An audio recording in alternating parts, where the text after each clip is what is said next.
Yeah, what up, y'all? We back with another one. Reaction video. Your boy Bull Light, aka Bush, aka In Tune Perspective. You know what we do. Today we're gonna get on a few topics. Uh, what's going on in Philly? First of all, we'll get into that in a minute. Second of all, 50. Man, that's a whole nother situation. And big news in New York is the Ebro in the morning. You know, we lost one of our morning shows, so we'll get into that too. Bullite reactions. Let's add this one to the stage, man. This young kid, alleged Philly hitman. Crazy as hell, bro. He was a rapper too. Now, somebody did a piece on this kid when he was on the run. I think he was on the run for a minute. But we're gonna get into check this out, and then we're gonna see the story behind this. What's going on in Philly? We already know it, but they getting younger and younger in Philly. I think Philly's the town where these kids is getting young. Like it was Chicago, but I heard some things in Philly like 10, 11, 12 shooters, 10, 11, 12 years old. What the hell is going on? And you would think because it's a heavy Muslim city that it'll be more, you know what I mean, around the kids. But man, them kids out of control, and they be Muslim too. That's what be tripping me out. But yeah, man, this kid just got caught up. Let's check this out. One of Philadelphia's most wanted criminals is off the streets. 25-year-old Tyvine Jones was formally arraigned on murder charges today, 24 hours after his capture following years on the run. Jones is accused of 3 homicides that prosecutors say stem from his role as an alleged hitman for a brutal gang. Action News reporter Elizabeth Worthington now with the story. An anonymous tip led U.S. Marshals. The hitmen come younger and younger nowadays. In Lansdowne Wednesday morning, where alleged hitman and gang member 25-year-old Tyvine Jones was arrested. Jones has been a fugitive since April of 2024. Jones evaded law enforcement by using the resources of his group to frequently change locations within Philadelphia and nearby counties. The arrest of a fugitive Boy been on the run. Came as a shock to people who live in this apartment complex. A hitman and this like, I don't know, we have like a lot of old folks and that's kind of about it. I have never seen that guy before. Jones is accused of killing 3 people between 2020 and 2022. 16-year-old. So you could imagine it's probably more than that. 20-year-old Wesley Rodwell in May 2022, and 23-year-old Ryan Finley in a shooting captured on surveillance camera in September 2022. Investigators believe Garrison and Rodwell were rivals of Jones, but officials wouldn't comment on the motive behind Finley's killing. Street groups today are on notice that we will continue to work together to take them down. Action News has learned Jones was arrested on gun charges back in 2020, about a month after he allegedly shot and killed 16-year-old Garrison. And in 2022, a little over a month before the shooting of Rodwell, he was sentenced to 3 years of supervised probation. We're waiting to get a comment from the DA's office on that. For now, Jones is 3 years supervised probation. I spoke to his court-appointed attorney today who says he'll prepare a vigorous defense. Outside police headquarters, Elizabeth Worthington for Action News at 10 on VHL 17. Well, you know, apparently this kid is he was a rapper too. So let's get into that. They say he was a rapper. He been on the run for a minute. Somebody did a report with all the whole situation surrounding this situation. So let's check that out. The family. Yeah, I messed with that in that channel. The family. Let's get into that, man. It's the start. It's the start. Oh, the legendary run derby. This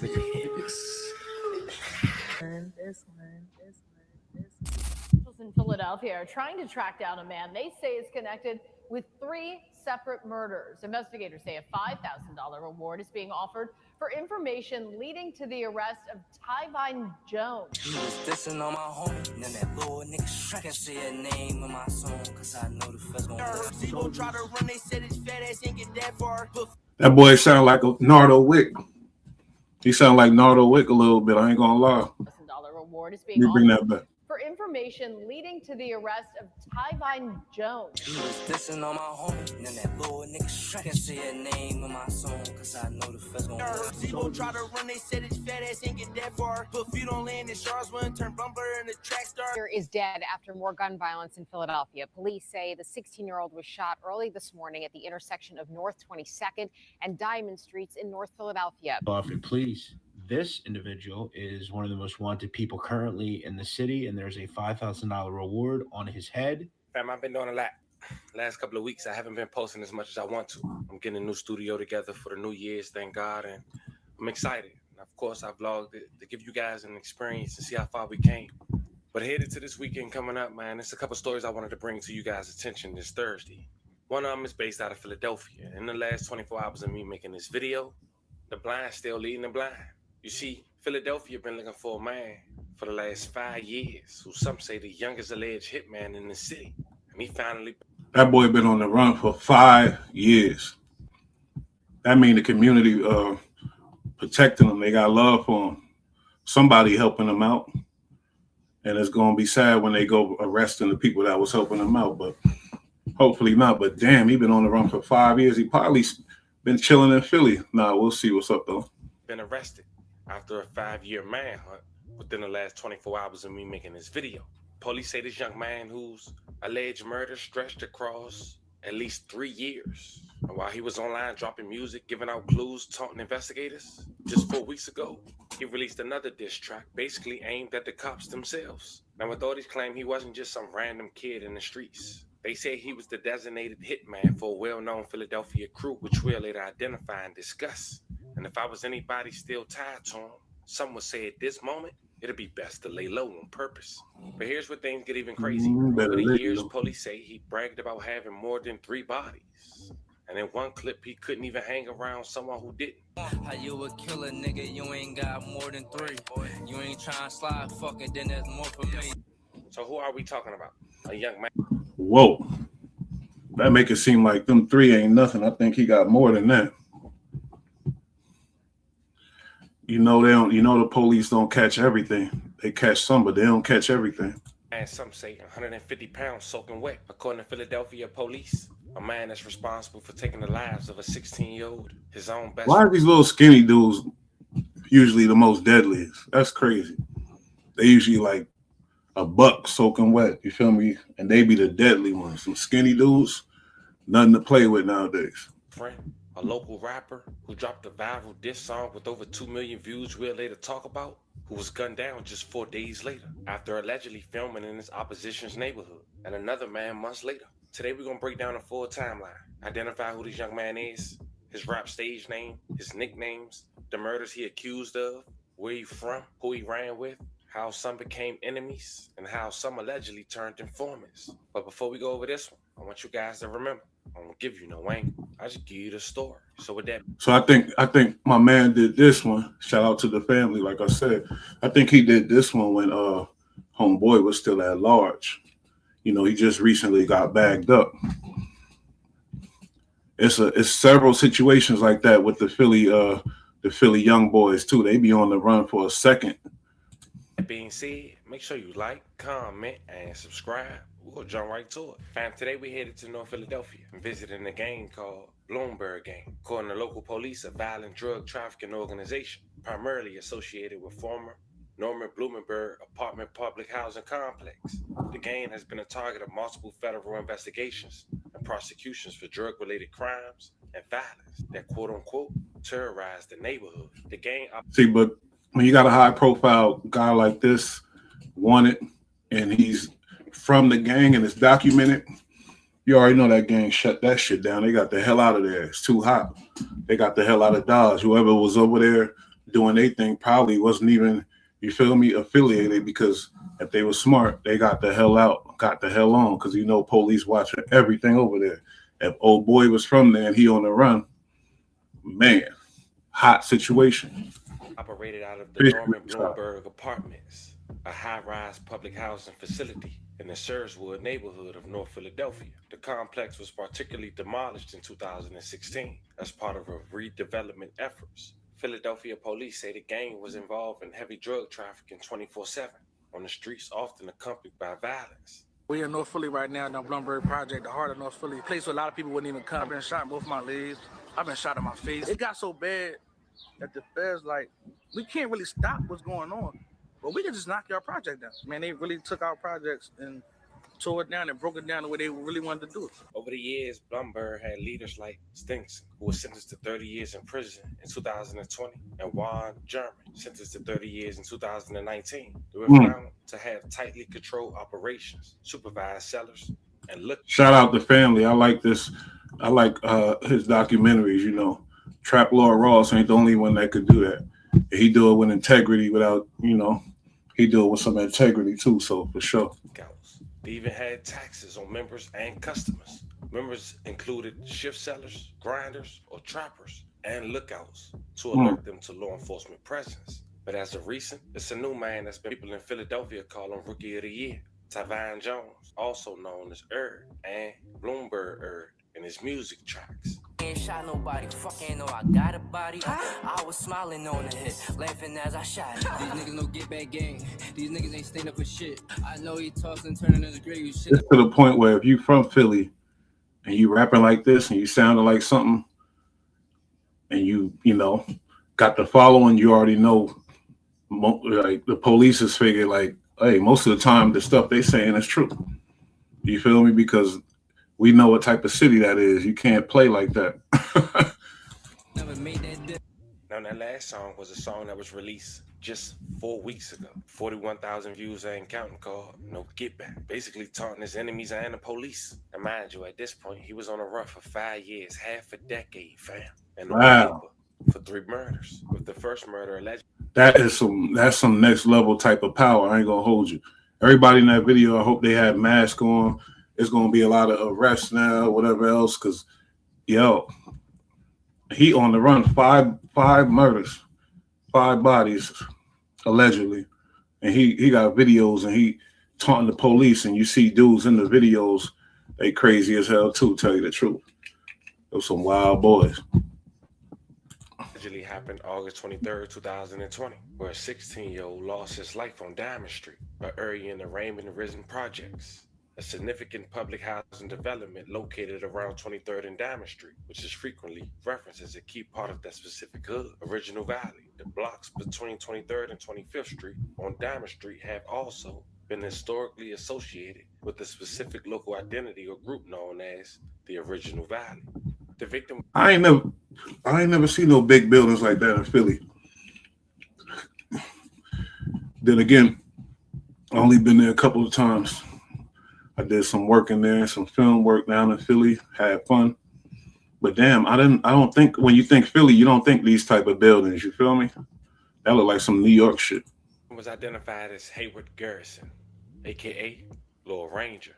He was struck by gunfire on the 2200 block of West Diamond Street on Sunday, August 23rd, 2020 at 1:10 a.m. He suffered multiple gunshot wounds. Lil Ranger was transported to Temple University Hospital, where he later passed away.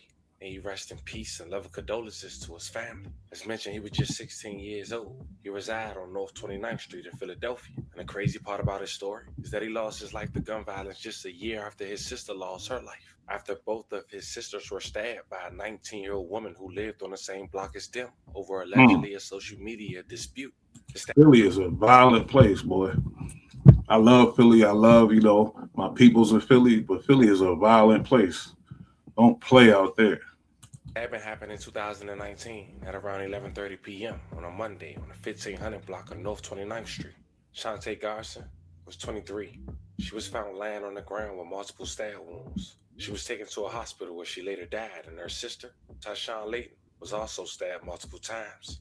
She was released from the hospital after being listed in critical condition. That's sad. The Ranger was just 15 years old at the time. His mother. It's always sad when you hear about the ladies getting involved in some tragic violence, you know what I mean? But that's what it is nowadays. Nowadays, I be going through my feed on Twitter and whatever else, and it's just be a bunch of ladies fighting. That should be, I be like, what's going on? They be going crazy too. Females is getting more deadlier than dudes nowadays. I ain't gonna hold you. made an appearance on the local news. That's what she had to say. Deadly dispute in a Philadelphia neighborhood. Officials say a woman and her sister were both stabbed by a neighbor. Tonight we're hearing from the mother of the victims. Action News reporter Maggie Kent joins us now live from the neighborhood with the investigation and a closer look at the suspect. Maggie. Sarah, police say they know who they are looking for. They've issued a warrant for her arrest. A young mother of two is now dead, and her sister at the intensive care unit at this hour. I taught them to be better than that. But when God It has... seemed like in Philly, ain't no fighting. Ain't no having a dispute and getting a scrap on and it's over. You feel me? That's what it seemed like. But we know this is just the news. There's all kind of situations. They're going to focus on the mostly the negative, but you already know, man, Philly, dangerous place to be. If you know anything, you know that. As his plan, like, what can you do? Arlene Layton is mourning the loss of her 23-year-old daughter, Shantae Garrison, a mother of two young children herself. I never thought that somebody would come and stab her over a fight. And my other daughter is in ICU, and we didn't even tell my daughter yet. So my daughter can't even see the news or nothing. Her 28-year-old daughter, Tayshawn Layton, is also recovering from being stabbed in a fight on their block at 29th and Jefferson last night. Police say the sisters were wounded in the fight with a new neighbor, a woman who initiated the confrontation and showed up with a knife. Social media postings may have fueled the tension between the groups. Layton says her daughters were likely caught by surprise when the aggressor brought a knife. My kids is not like that. So that's his sister who ended up, caught up in that tragic situation. Rest in peace to everybody that's mentioned today on this platform. But I'm trying to explain what's the relation to him. But now, understand. But now I know because I forgot. I think that they said that's his sister, right? So they don't even know, like, when you dealing with people like this, all you had to do is come home. Come home. Police have interviewed multiple witnesses. They say there may be more arrests to come in this case. Tonight, a family of Shantae Garrison will be holding a vigil here on the corner where she died in her memory. We're live in Brewery Town. Maggie Kent, Channel 6, Action News. Rick. All right, Maggie, thank you. Now, as mentioned, Bloomberg, according to local police in Philadelphia, was responsible for Lil Ranger losing his life. And that was the story of him and his older sisters getting stabbed by a 19-year-old, leaving one deceased just a year prior. But just 2 years later, in 2022, police say Bloomberg. When you go through some real violent stuff like that and you lose your sibling to violence, it does something to these kids. We already know that. So, yeah. We always find that in these stories too, that every time you hear about, the young alleged killer, you go to do the history, they went through some real violent stuff as youngins. Most of them. Was responsible for a local rapper who some would say made one of the most disrespectful disses of all time. His name was Wesley Rodwell, aka Burke Street Man.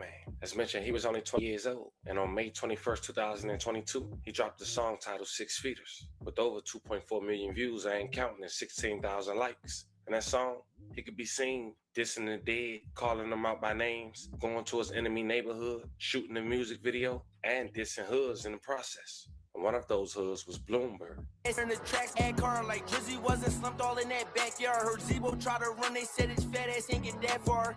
4 days later, May 25th, 2022, Burke Street Man was one of 4 men who was killed in Philadelphia. Philadelphia police say, while on the run for 2 years by that point, Bloomberg was the alleged hitman later charged in connection with that murder. And the crazy part is, looking back, Bloomberg had posted the picture of him and Burke Street Man.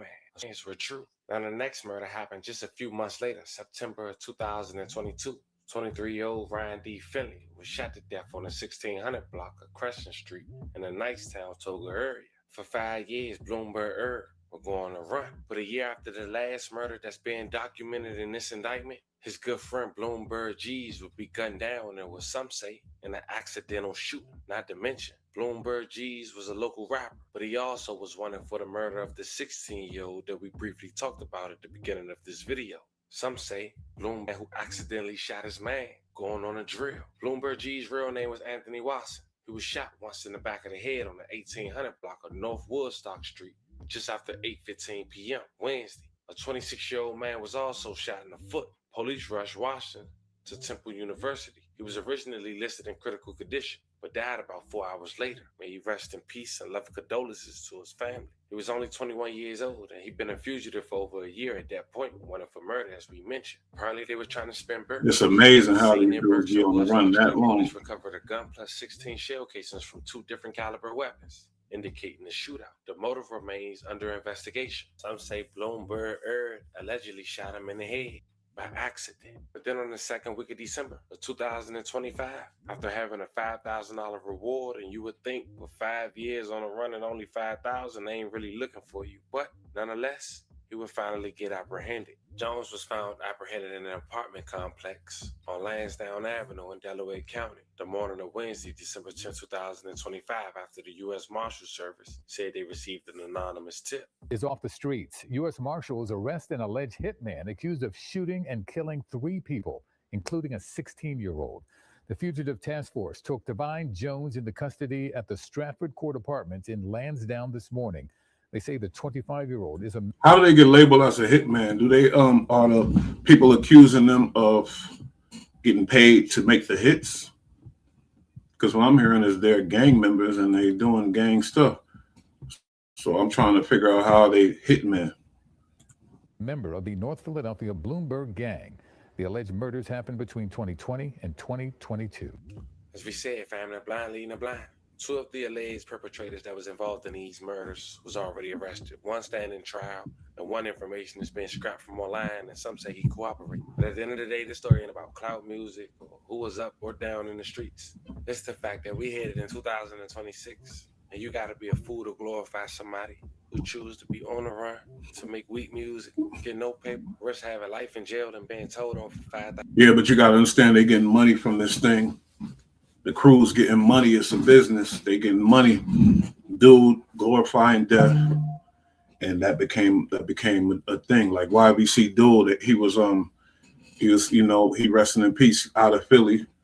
He was the biggest rapper from his crew because he was the main one dropping names, doing very disrespectful stuff, going to grave sites and things like that. But he still was the main one in his crew that was getting that look and getting that motion. And he was making money for the gang. So you got to understand, it's sad, but it's true. And that come from the way we designed hip hop from the beginning. You know, we designed it a certain way, and this is the inevitable that's going on right now. $1,000. Now, after looking up information, it's important to know this. Before Jones was apprehended this time, he was arrested 1 month after the murder of the 16-year-old Lord Ranger on gun charges and later released. But after taunting online just 4 weeks prior in a music video, allegedly killing the man who was once his best friend, not to mention killing the man he once was cool with, before posting him on social media like he grieving. But that same internet he boasts on got somebody $5,000 during the holidays.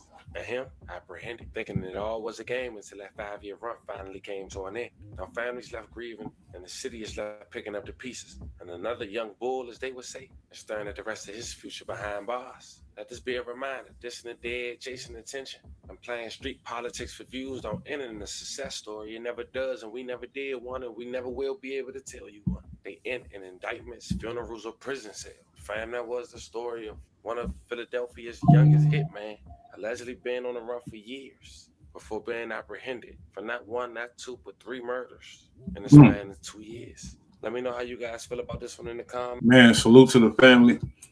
I got to hit them comments on that one. I like that one. That was a good one. Salute to the family, man.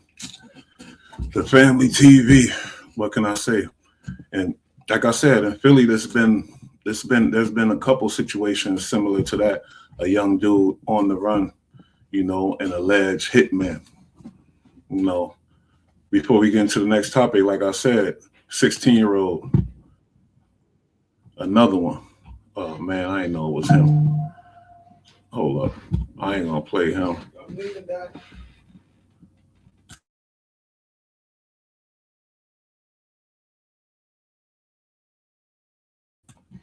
Another 16-year-old, Hop Out Blick. You feel me? Remember him? He was on the run for a minute. And actually, I think he might have been a part of them kids that got away and escaped jail and was on the running up some more. I think so. It was a crazy situation, man. That boy Hop Out Blick. They said it was a triple killing, but this is just similar to what the other boy. The next name brand rapper in Philly to crash out in the streets, and arguably in the music too, wasn't from the disrespectful crew YBC, but actually an allied set called PNB, more specifically, their violent younger generation called the Torch. I don't think I could do that one. Your boy shut me down later because I called him a fat trap more. What I call him Cat More Loss. Smell me? He's a federale. But I don't gotta use it. You feel me? There's other platforms I could use. I don't gotta use him or the other one I just used. On Everything I Love, we do it the other way. Oh, I'm gonna do the Philly guys. I'm gonna let the Philly boys talk about the Philly situation. First, talk about what's going on in the trenches. We'll continue to the rapper we're talking about today took self-snitching to a whole new level. After allegedly leaving some ops dead in a brutal shooting, he hopped in a booth and told everyone exactly how it went down, and now he's facing life in prison over the situation. This is the crazy story of Hop Out Blick. Rap fans know that cities like Chicago and Atlanta have crazy street drama. Rappers like Lil Durk, King Von, and FBG Duck put the war in Chirac on the map.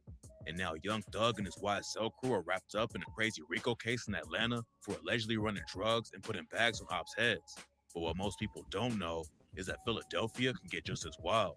There's a lot going on all over the city. Who don't know Today that? we're breaking down the brutal gang war that led to Hop Out Blick catching 2 murder charges. He came up in an area of the city called Germantown, which has been getting more and more. Shout out Hip Hop Daily. I've been a fan of theirs for a minute. Shout out Hip Hop Daily.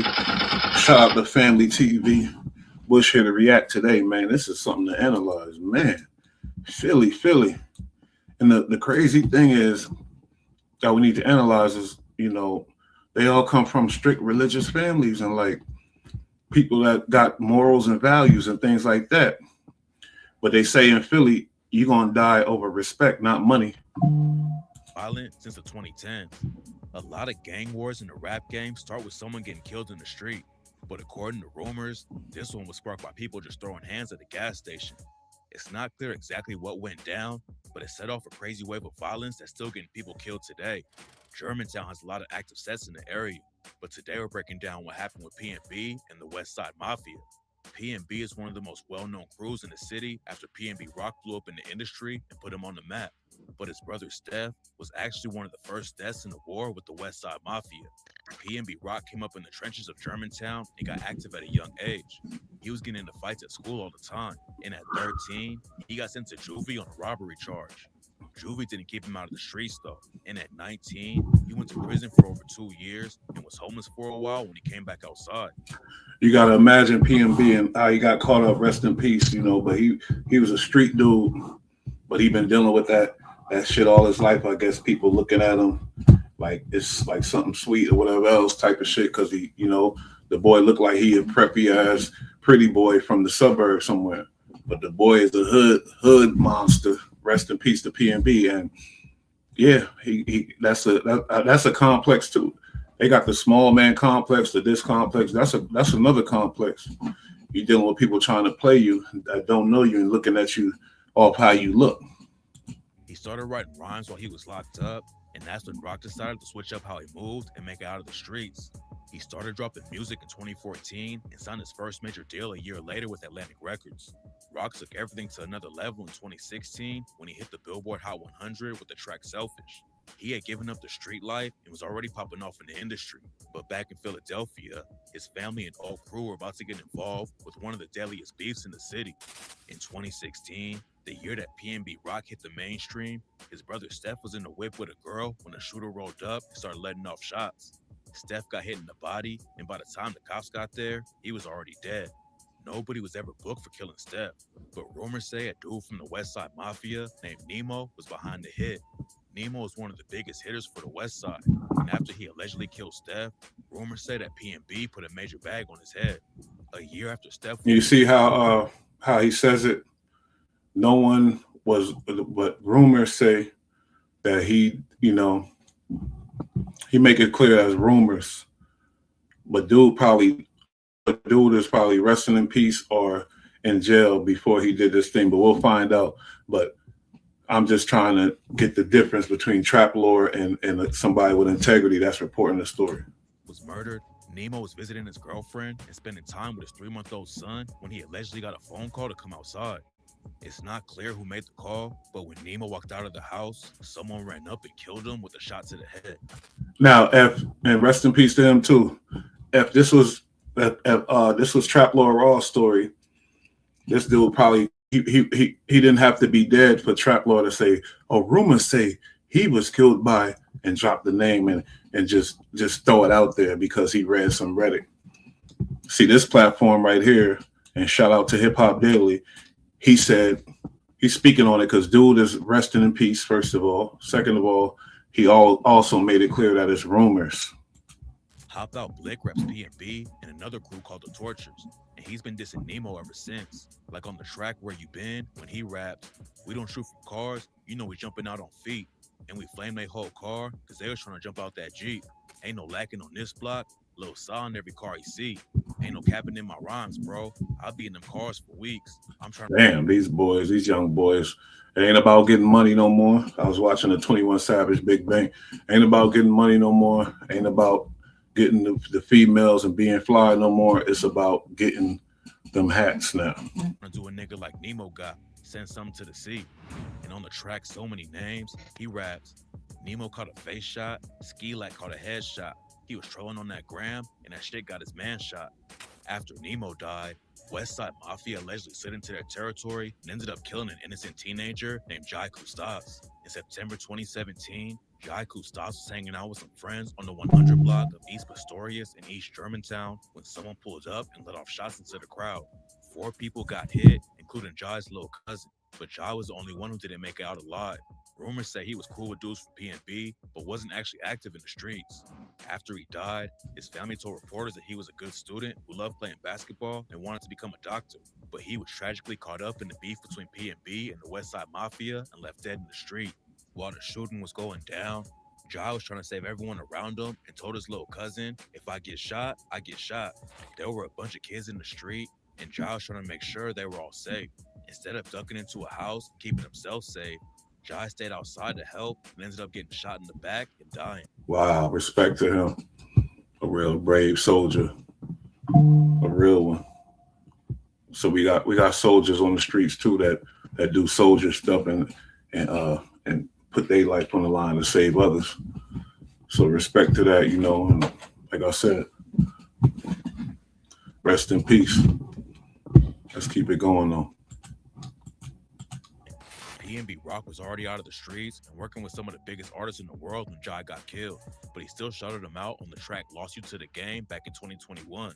Rock also rapped about his brother Steph and said, "I'm on now, but I'm missing my game. Steph ain't even get to see when I copped that new Mulsanne. And Shizzy ain't get to see the jet. We're in all these private planes. Rest in peace, my young nigga Jai got killed when he was only 16. Ops took an innocent soul, man. He wasn't even in the game." In an interview with Hood Life Media, Hop Out Blick said that P&B Rock inspired everyone in the set. He showed everyone that you could really make it out of the streets and into the rap game. Blick was raised by his grandma in Germantown and said it was wild coming up there. Blick has been in the streets for a long time, but he only started rapping seriously around 2021. Hop Out Blick never thought he was going to be a rapper, but P&B Rock proved that dudes from the Philly trenches could make it out. So Blick and his homies started trying to do the same thing. But before Blick ever hopped in the booth, he was allegedly getting active in the war between P&B and the Westside Mafia. And in 2018, the beef led to another innocent teenager getting killed. On September 5th, 2018, a 19-year-old woman named Destiny was chilling on a friend's porch in the west side of Germantown. Nobody knows why it happened, but around 7 p.m., 2 shooters rolled through and let off shots at Destiny and her friends.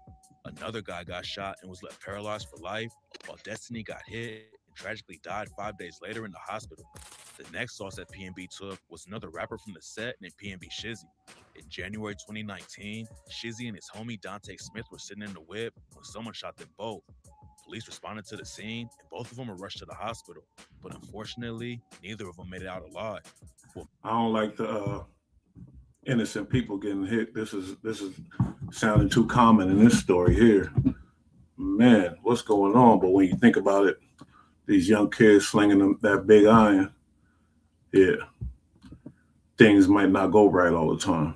Rest in peace to these innocent people, though, man. This is a tragedy. What makes the situation even crazier is that they were killed by someone who was sitting in the car with them. Shizzy and Dante were in the front of the whip, and whoever pulled the trigger was sitting behind them in the back seat. Then a few months later, P&B allegedly got revenge by taking out a dude from the west side named Sturdy.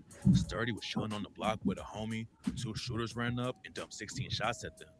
Sturdy's homie got hit twice, but was still able to run away.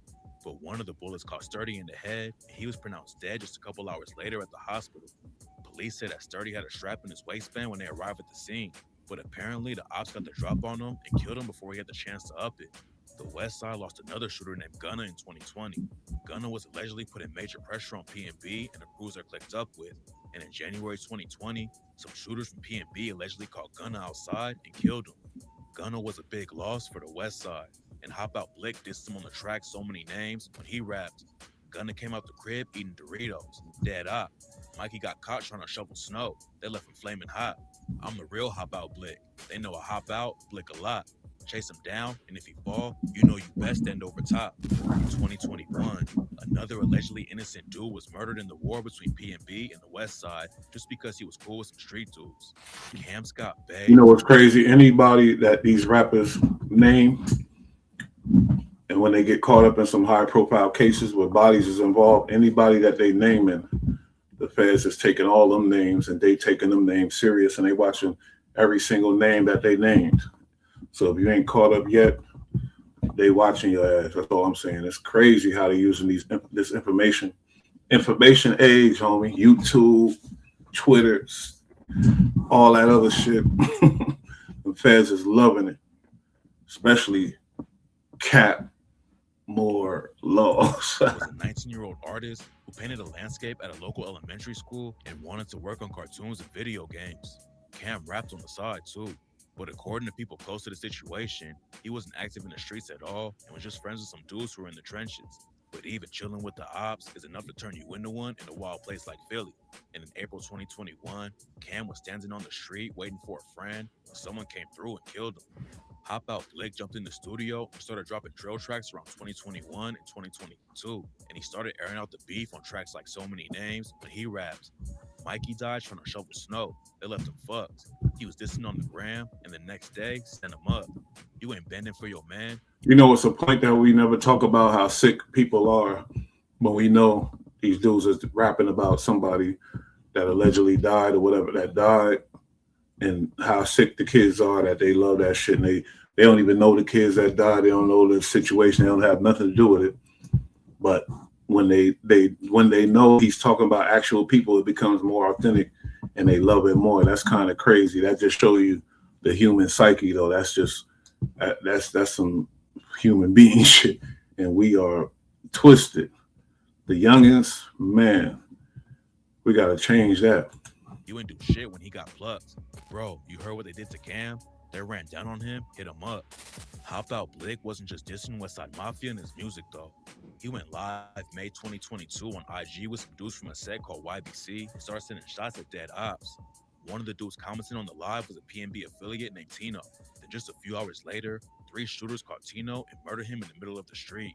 The cops were right there when it went down and started busting at the shooters, but they were able to get away, and nobody was ever booked for killing Tino. Tino's funeral was held a week after he was killed, and on the same day, a dude from the West Side got caught pumping gas and was allegedly shot by P&B. Brandon Dixon from the West Side stopped at a gas station in Germantown on the day of Tino's funeral. Shout out to Crime That's when Game. some shooters What up? hopped out of a whip and killed him in broad daylight. It's not clear if Blick was on the hit, but he dissed Brandon on the track So Many Names and said, "This that gas station lack. This that 30 on pump 5. Niggas know the torture, steady blitzing shit. This shit for Jai. Real get back." I look at the dude face, Hop Out Blick. Imagine his childhood. I would imagine he went through some shit, lost some loved ones to violence. They ain't even take a week when Tino died. Hop Out Blick. That's why they say it's a cycle. Repping P&B, but he's also part of a crew of younger dudes called the Tortures. The first official video he dropped on YouTube is for his track Torture Party, where he raps, "Fuck Gunna, dig him up, that's another brainless op. Headshot, big tortures. No, we only aim at tops. Big oppas, big scorchers. No, we torture niggas block. If you want to be a torture, yeah, you gotta torture op. Don't be a bitch. Hop in the V's, hop out and up your Glock. After Brandon Dixon, He listened to it. You could tell he listened to it. Shout out Hip Hop Daily. You could tell he listened to the way he's spitting it. He know the song. He spitting it on beat. was killed. The Westside Mafia allegedly murdered Blake's homie Chucky. A rapper from Westside Mafia named Pugga dropped a diss track after it went down, and in the video, he's holding a gun to the head of a Chucky doll, which made a lot of people think he was involved with the murder. He's locked up on a murder charge right now, but it's not clear if it's over the Chucky situation or something else. Losing Chucky and his other homies didn't slow Blake down at all in the streets, and in April 2023, he was allegedly involved in one of the most brutal killings in Philadelphia.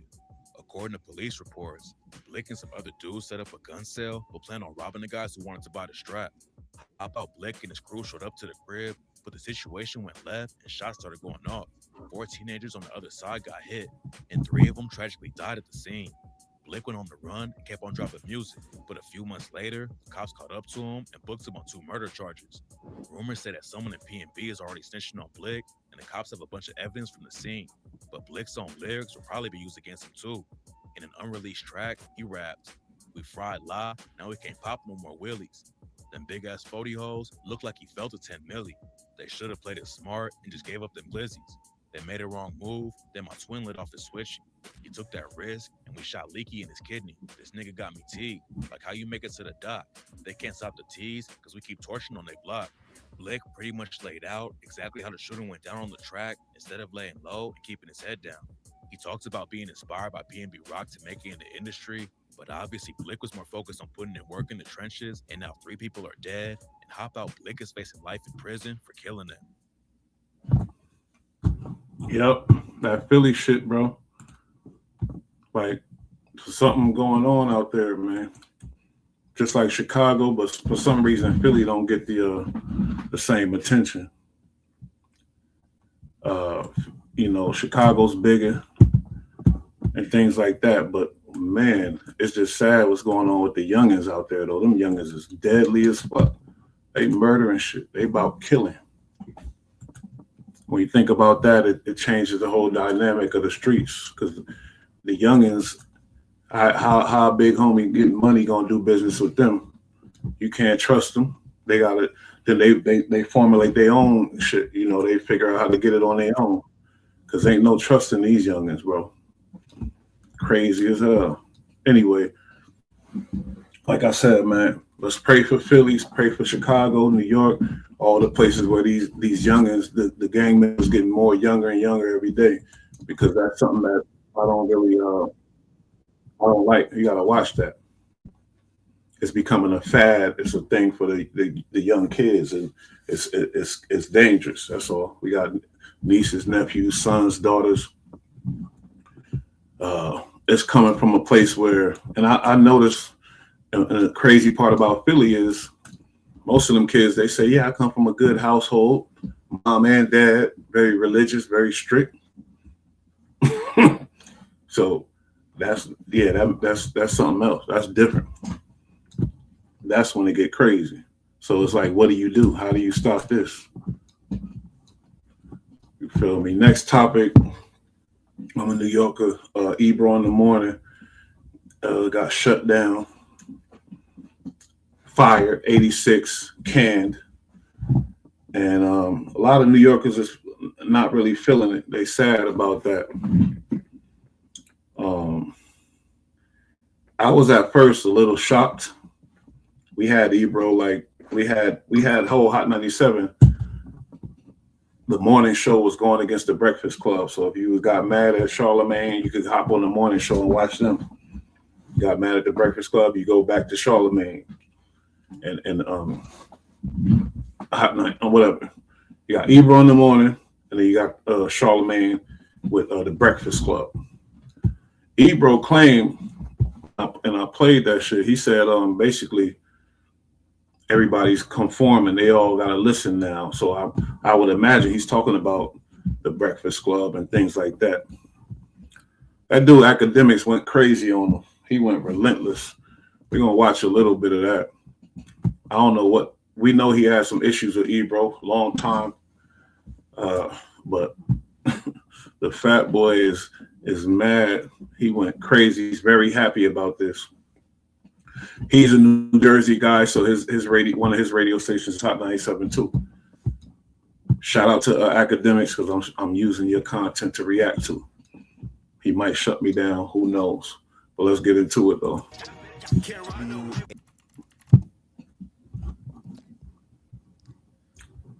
This boy is excited. He happy as hell. 50 Cent once said this guy was the single-handed reason why New York City radio and hip-hop went in a decline. I hate to say it, I do agree. He's a guy from the Bay Area.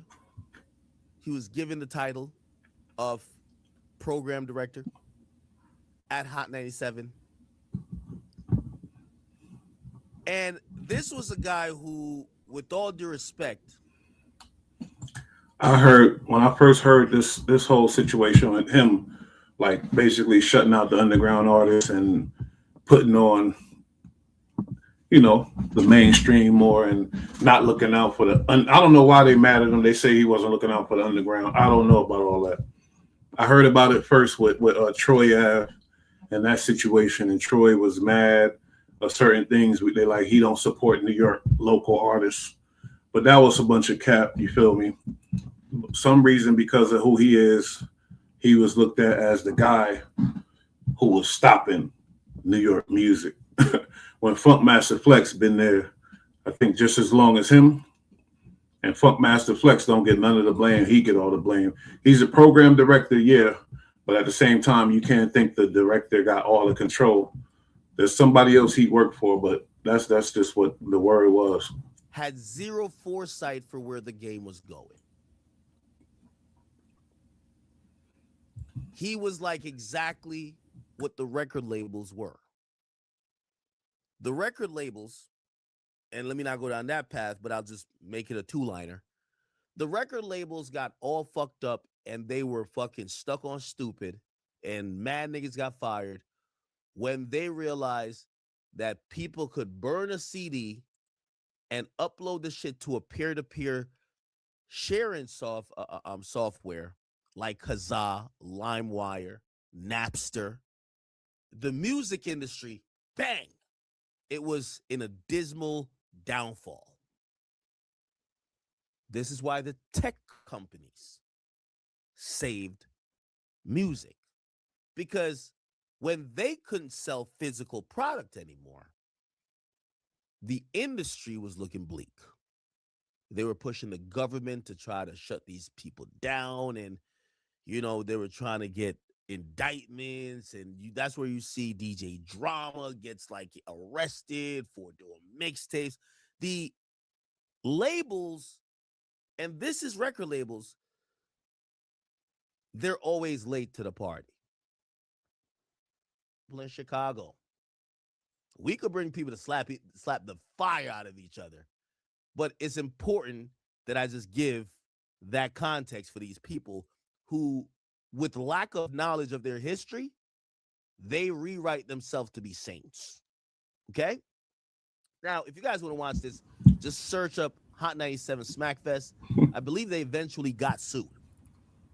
And Emma's Communication was always asleep at the wheel, so they never really shut it down.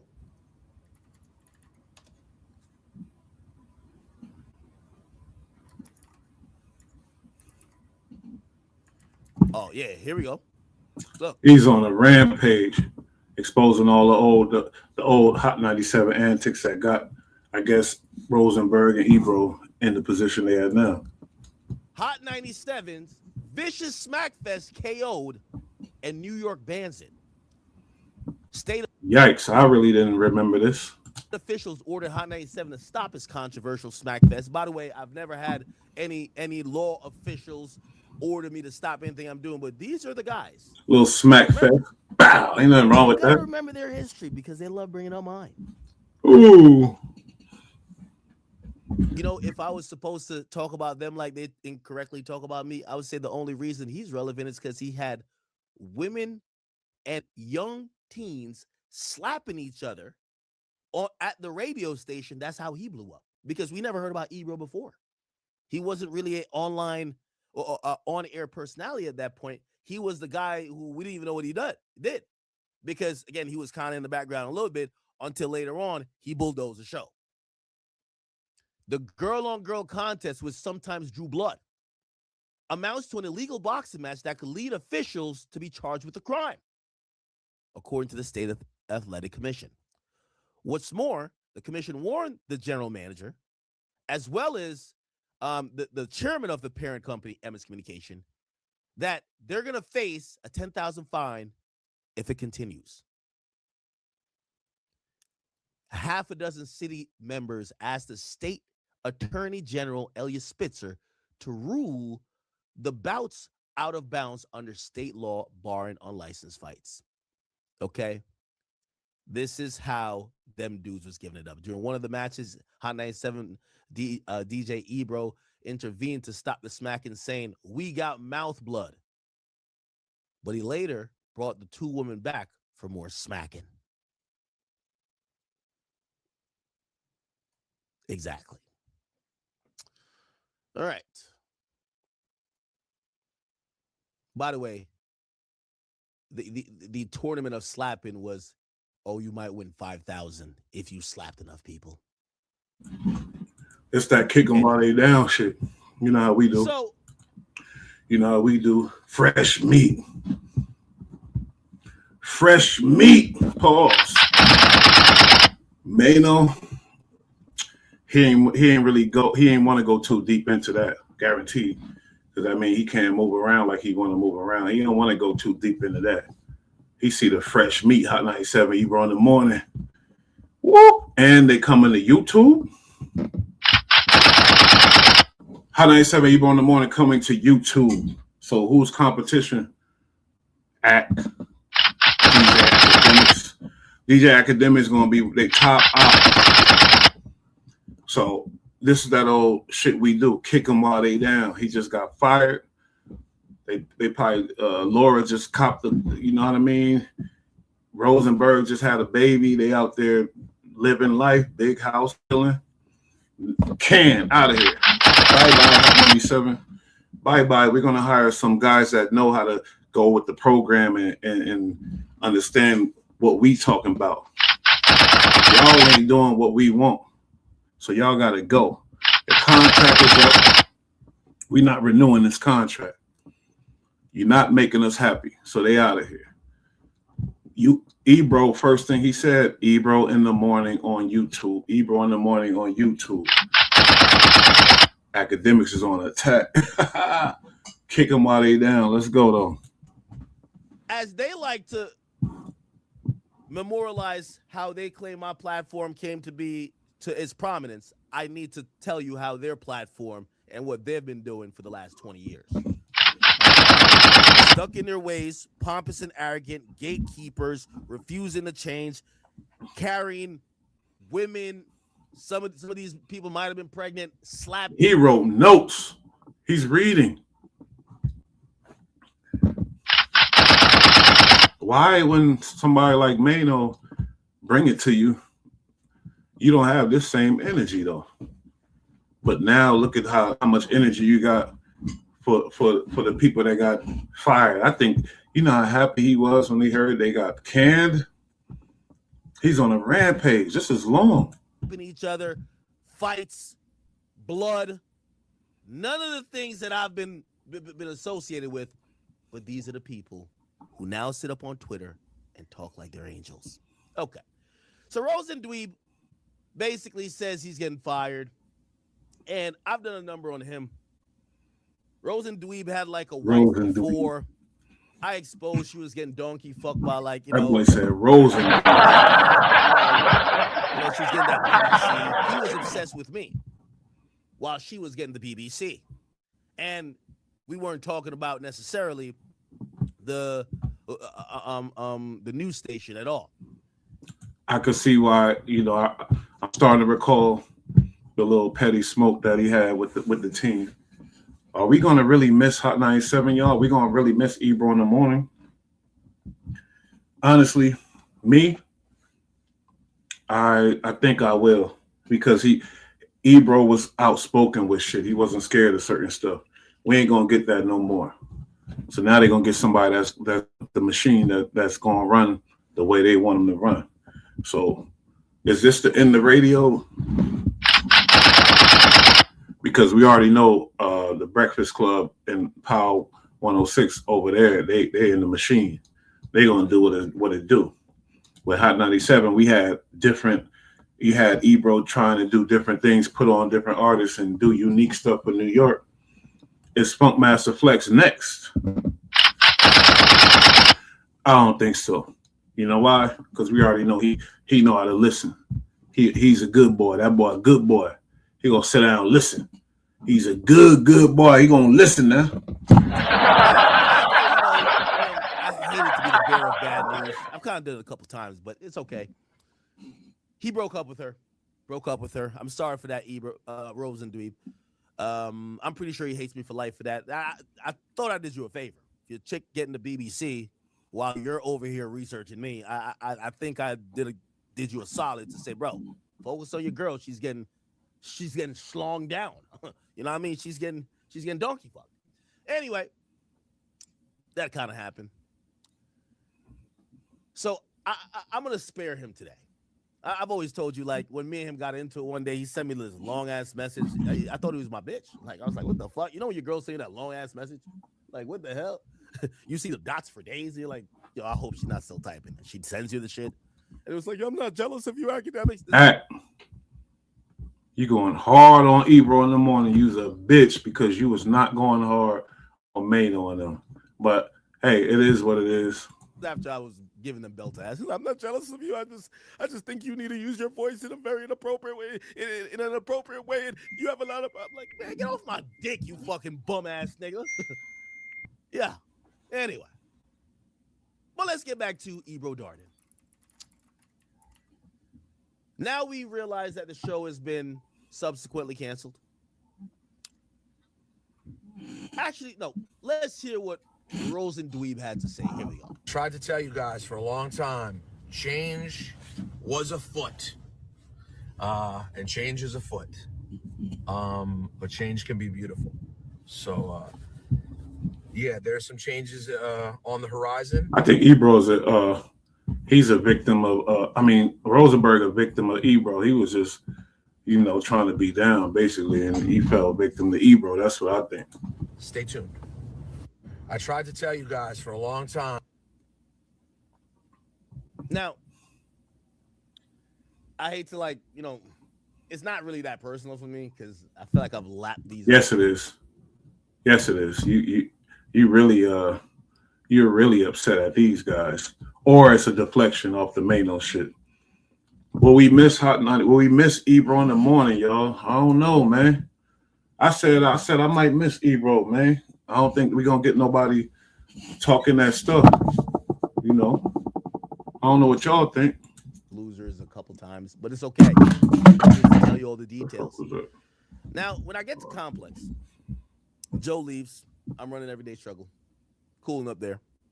They bring this loser on, and he's moving like a diva in there. He got wardrobe, he got this. We don't even got that. Nigga, I'm showing up with regular hoodies, whatever. Like, this nigga got all type of shit. On one particular day, they would film after us. I think I've seen him like once or twice in the hallway, but I'm not he's the head of global, or global director. He's rambling. He's so mad at these guys. I wanted to see something like this at Mano, though. Let's keep going on. Boss, and they have been telling you you're a fucking worker. And he still was talking his shit, though. That's why I respect it. Yeah, he's a worker. Everybody knows he's a worker. But I think he pushed it to the line. He pushed it to the limit. He took that job and got messages out. And I'm sure he didn't ask. He just went and said it. He pushed it to the limit. He pushed the line. I respect that. News flash, buddy. News flash. I remember when I told people, nah, I do fuck with Trump. I rock with Trump this last time around. They wrote all these articles. By the way, we're gonna give another rip bozo to another nigga over at Rolling Stone. He lost his job. He was one of the niggas who ran the shit. He said he's a right wing, blah blah blah blah. Like I was some extremist because I was like, oh shit. I went down there. I did some shit in Mar-a-Lago, and because I went to Rumble. Rumble gave me $2 million, nigga. The fuck? No, $2 million per year. It's like, all right, y'all want to go? Nigga, I love Rumble. Rumble said his $2 million a year. They had a meeting. This is in his mind. This is how the meeting went down.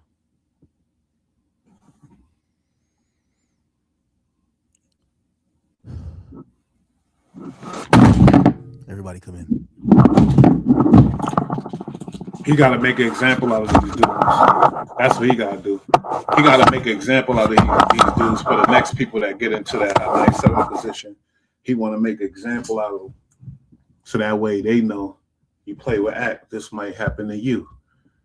You know, and also the deflection from Mano. We have a few things that's of the utmost importance. We're vying for a casino license. It's only 3 being given out in New York City. Jay-Z just lost his bid. We got to get it. Over at Spotify, I said, all right, thank you, Joe. You showed me where the bag is. I'll be over there soon. Nigga, a nigga like me, I'm going to see it quickly, and I'm there. Fest. That's the legacy. Pop. So, bro, that joint is mad small. It looked like a prison joint. I gotta say that. I don't know if because your head is big as hell. That joint is small as fuck. They tell me that all the time when I be smoking and stuff. I stop smoking on the stream, but man, that thing looked like a prison penner. yeah. But I told you, listen, if you listen to Ebro in the morning, I told y'all they was hunting. Every time he says that, it makes me so enraged. He wants Why are you credit enraged? for predicting his demise, except he's not. He what I would want to know, if you knew this was coming, what were your moves? And what was your plan? His plan was to do what Star Jones did. Shout to Star Jones. Star Jones, what the fuck? Star from Star and Buck Wild. You know, he got his thing going on. You remember when Star started his YouTube channel? It was called Shop 97. I think he got sued for that or something, and he switched it up. But his YouTube channel was called Shop 97. He got fired from Hot 97, and he was a disgruntled employee. He went to YouTube, and he remains on YouTube. He has a platform now. He gets a certain amount of views. He's not the biggest, but at the same time, that's what he's doing. I think Ebro feels like him and the team probably could put some money behind a good YouTube show and do their thing. I don't know, but I hope they feel like really investing in it and having some good content, you know. And that's what it is. They get too political sometimes, and it ain't going. It might not work out. They still gotta have fun and do their thing. But what do I know? Shit. But I think that was in his plan. I don't know if they got other plans. I don't even know what type of money they're working with. If they've been investing and saving, waiting for this day. But like he said Ebro in the morning on YouTube. He kept saying that. Told you they was hunting, and we gonna keep talking shit. Oh man, I told y'all they was hunting. Pat Rob, you know. Damn. But this shit is about that. So buckle up, cause we're gonna get active. Enjoy your holidays. You know what I'm saying? Hitman says your drinks are the best. I'll get you 15 years later, like procrastination. Enjoy your holiday. Diddy. Now,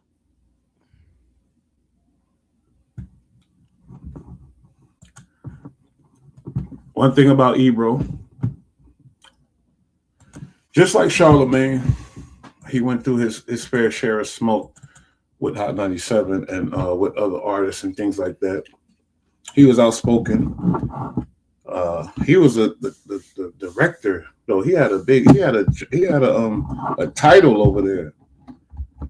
I don't think Charlemagne really has a title on the station. Charlemagne built his own self up on his own, but I think Ebro, he thought he was really somebody in there, and that's why a lot of people are happy because they feel like Ebro was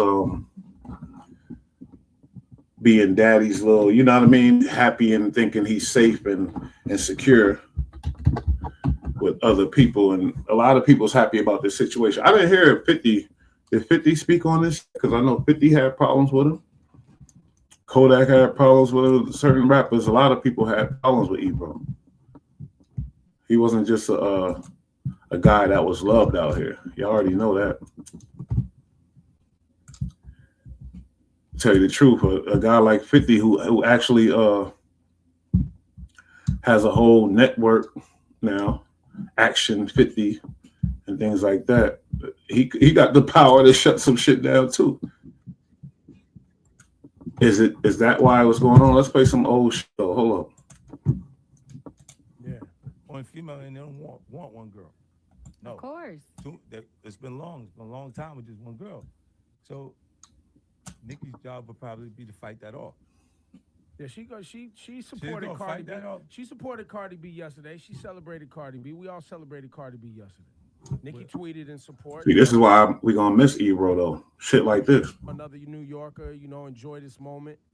There might have been She's supposed to because I think it's interesting, but I think that would be the competitive nature of our culture. We'll start it off competing. She probably felt like there was a competition for a second and then said, nah, because this is this. You see what I'm saying? Like, what it does is what Cardi does is so amazing for our culture. It means there is no rules. It means nothing. It's a wild, wild west out here. Yeah. Because Love and Hip Hop was the graveyard. It means if you saw you on there, it meant you was finished in our culture. That was part of her ascension, her step up. Right. Her going and she left at the right time, but too. coming through that direction, it goes, whoa. So now it won't be the only one. Because the visibility of the show allows it changes the whole perspective of the platform to me. Like as far as Mona Scott and what she's doing with reality television over there. But she, Cardi B finessed Instagram nicely. Yeah, she did. Whole culture. The things that she was saying for shock value, it connected the whole culture. And it was entertaining because they're not familiar with people just saying those things. I think when Big was designing Kim, he was designing her. Yeah.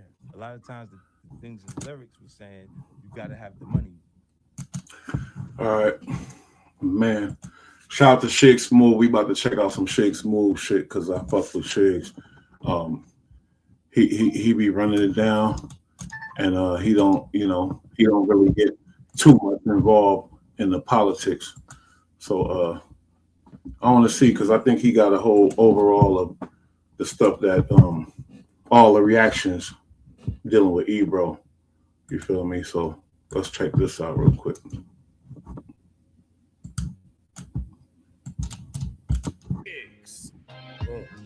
Get ready. You know what to do, Chick. Chick Smooth. Hey, Chick Smooth. Appreciate all the coverage that you've been doing. I've been watching your shit for a while. I just subscribed to your shit, bro. Yikes. This has to be top 5 worst feelings ever. You get fired and you lose your job 2 weeks before Christmas, and nobody feels bad for you. Nobody's sympathizing with you. As a matter of fact, people actually feel like you deserve it. Now, yesterday, Ebro announced that his show, Ebro in the Morning, was no longer going to be on air. After 13 years on radio, the show is finally over. As of right now, Ebro plans to take the show to YouTube, which is a platform that Ebro has clowned a lot of people for using. Now, it's been a whole 24 hours later, and the overwhelming response from everybody is that they're happy Ebro lost his job. Even you guys, yes, you guys were all being harsh and mean in the comment section of my video yesterday. Somebody said, if we're being honest, this move is like 10 years overdue. Another person said, these dudes killed the NYC hip-hop scene. Somebody else said, Ebro is getting his karma. Now, if you're somebody like Ebro, Why that boy was hated out here, boy. Bro, you have to know this was coming. Everybody that you hated on, and also everybody that you shitted on, was going to come out with some kind of reaction towards you. Now, let's start off with Drizzy Drake. After Ebro called him a cancer earlier this year, is not that important. The reason Drake's in this is because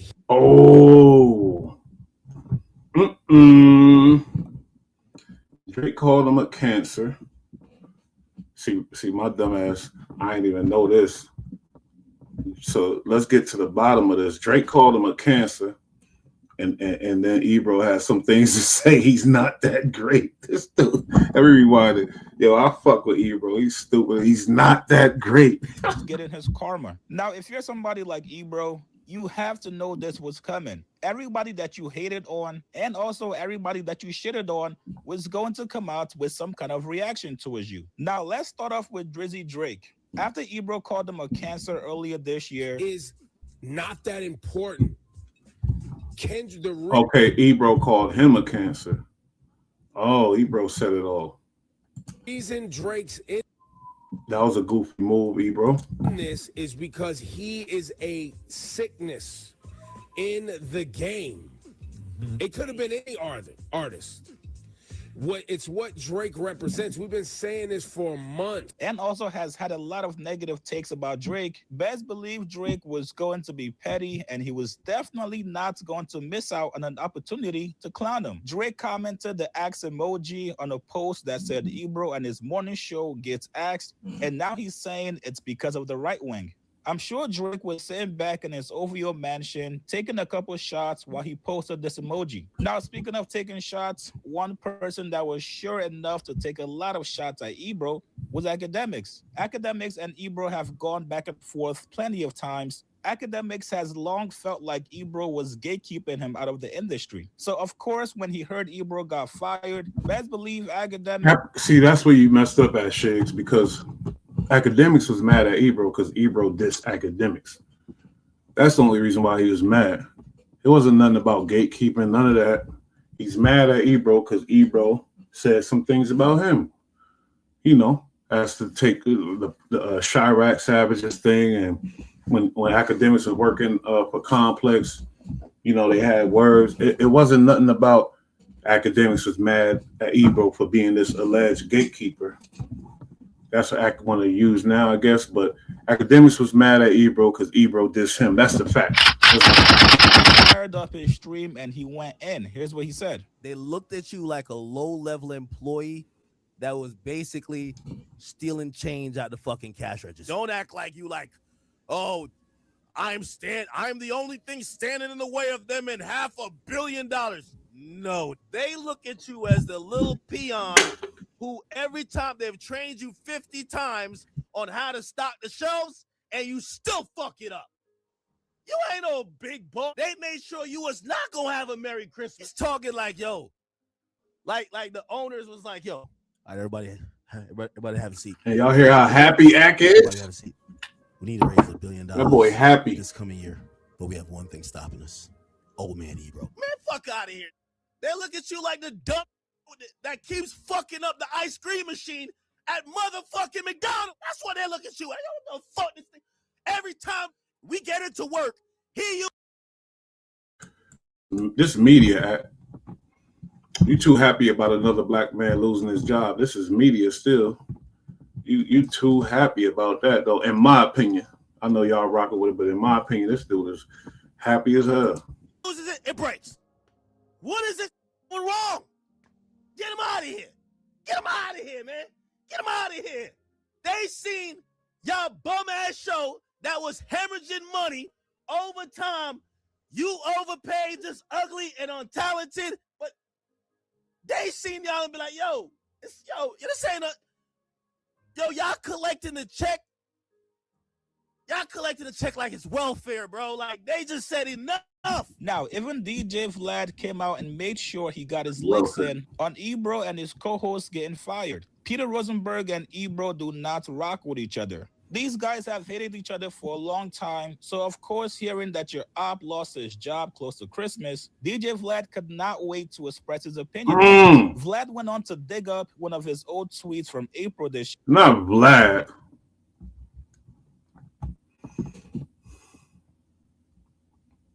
I'm gonna spare y'all from Chig's accent right now. I fuck with him, but that shit too crazy. He said, "What Vlad? Why is Vlad? Man, I can't. Yo, this dude.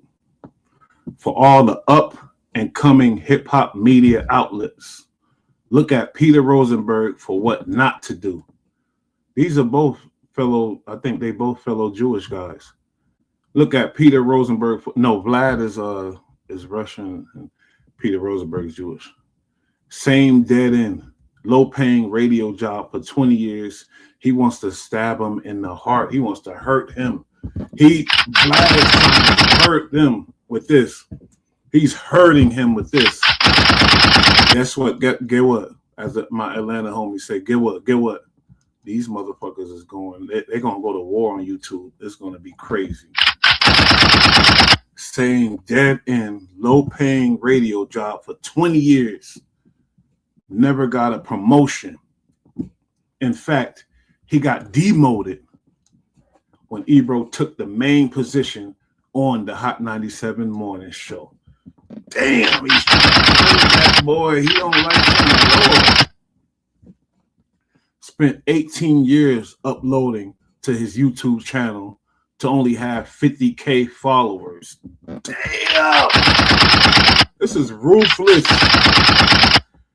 Most of the videos he drops get less than 1K views. This shit is getting bad out here. Heated on every new media person. My bad. Hated on every new media person who came in the game. Formed no relationships with any of us.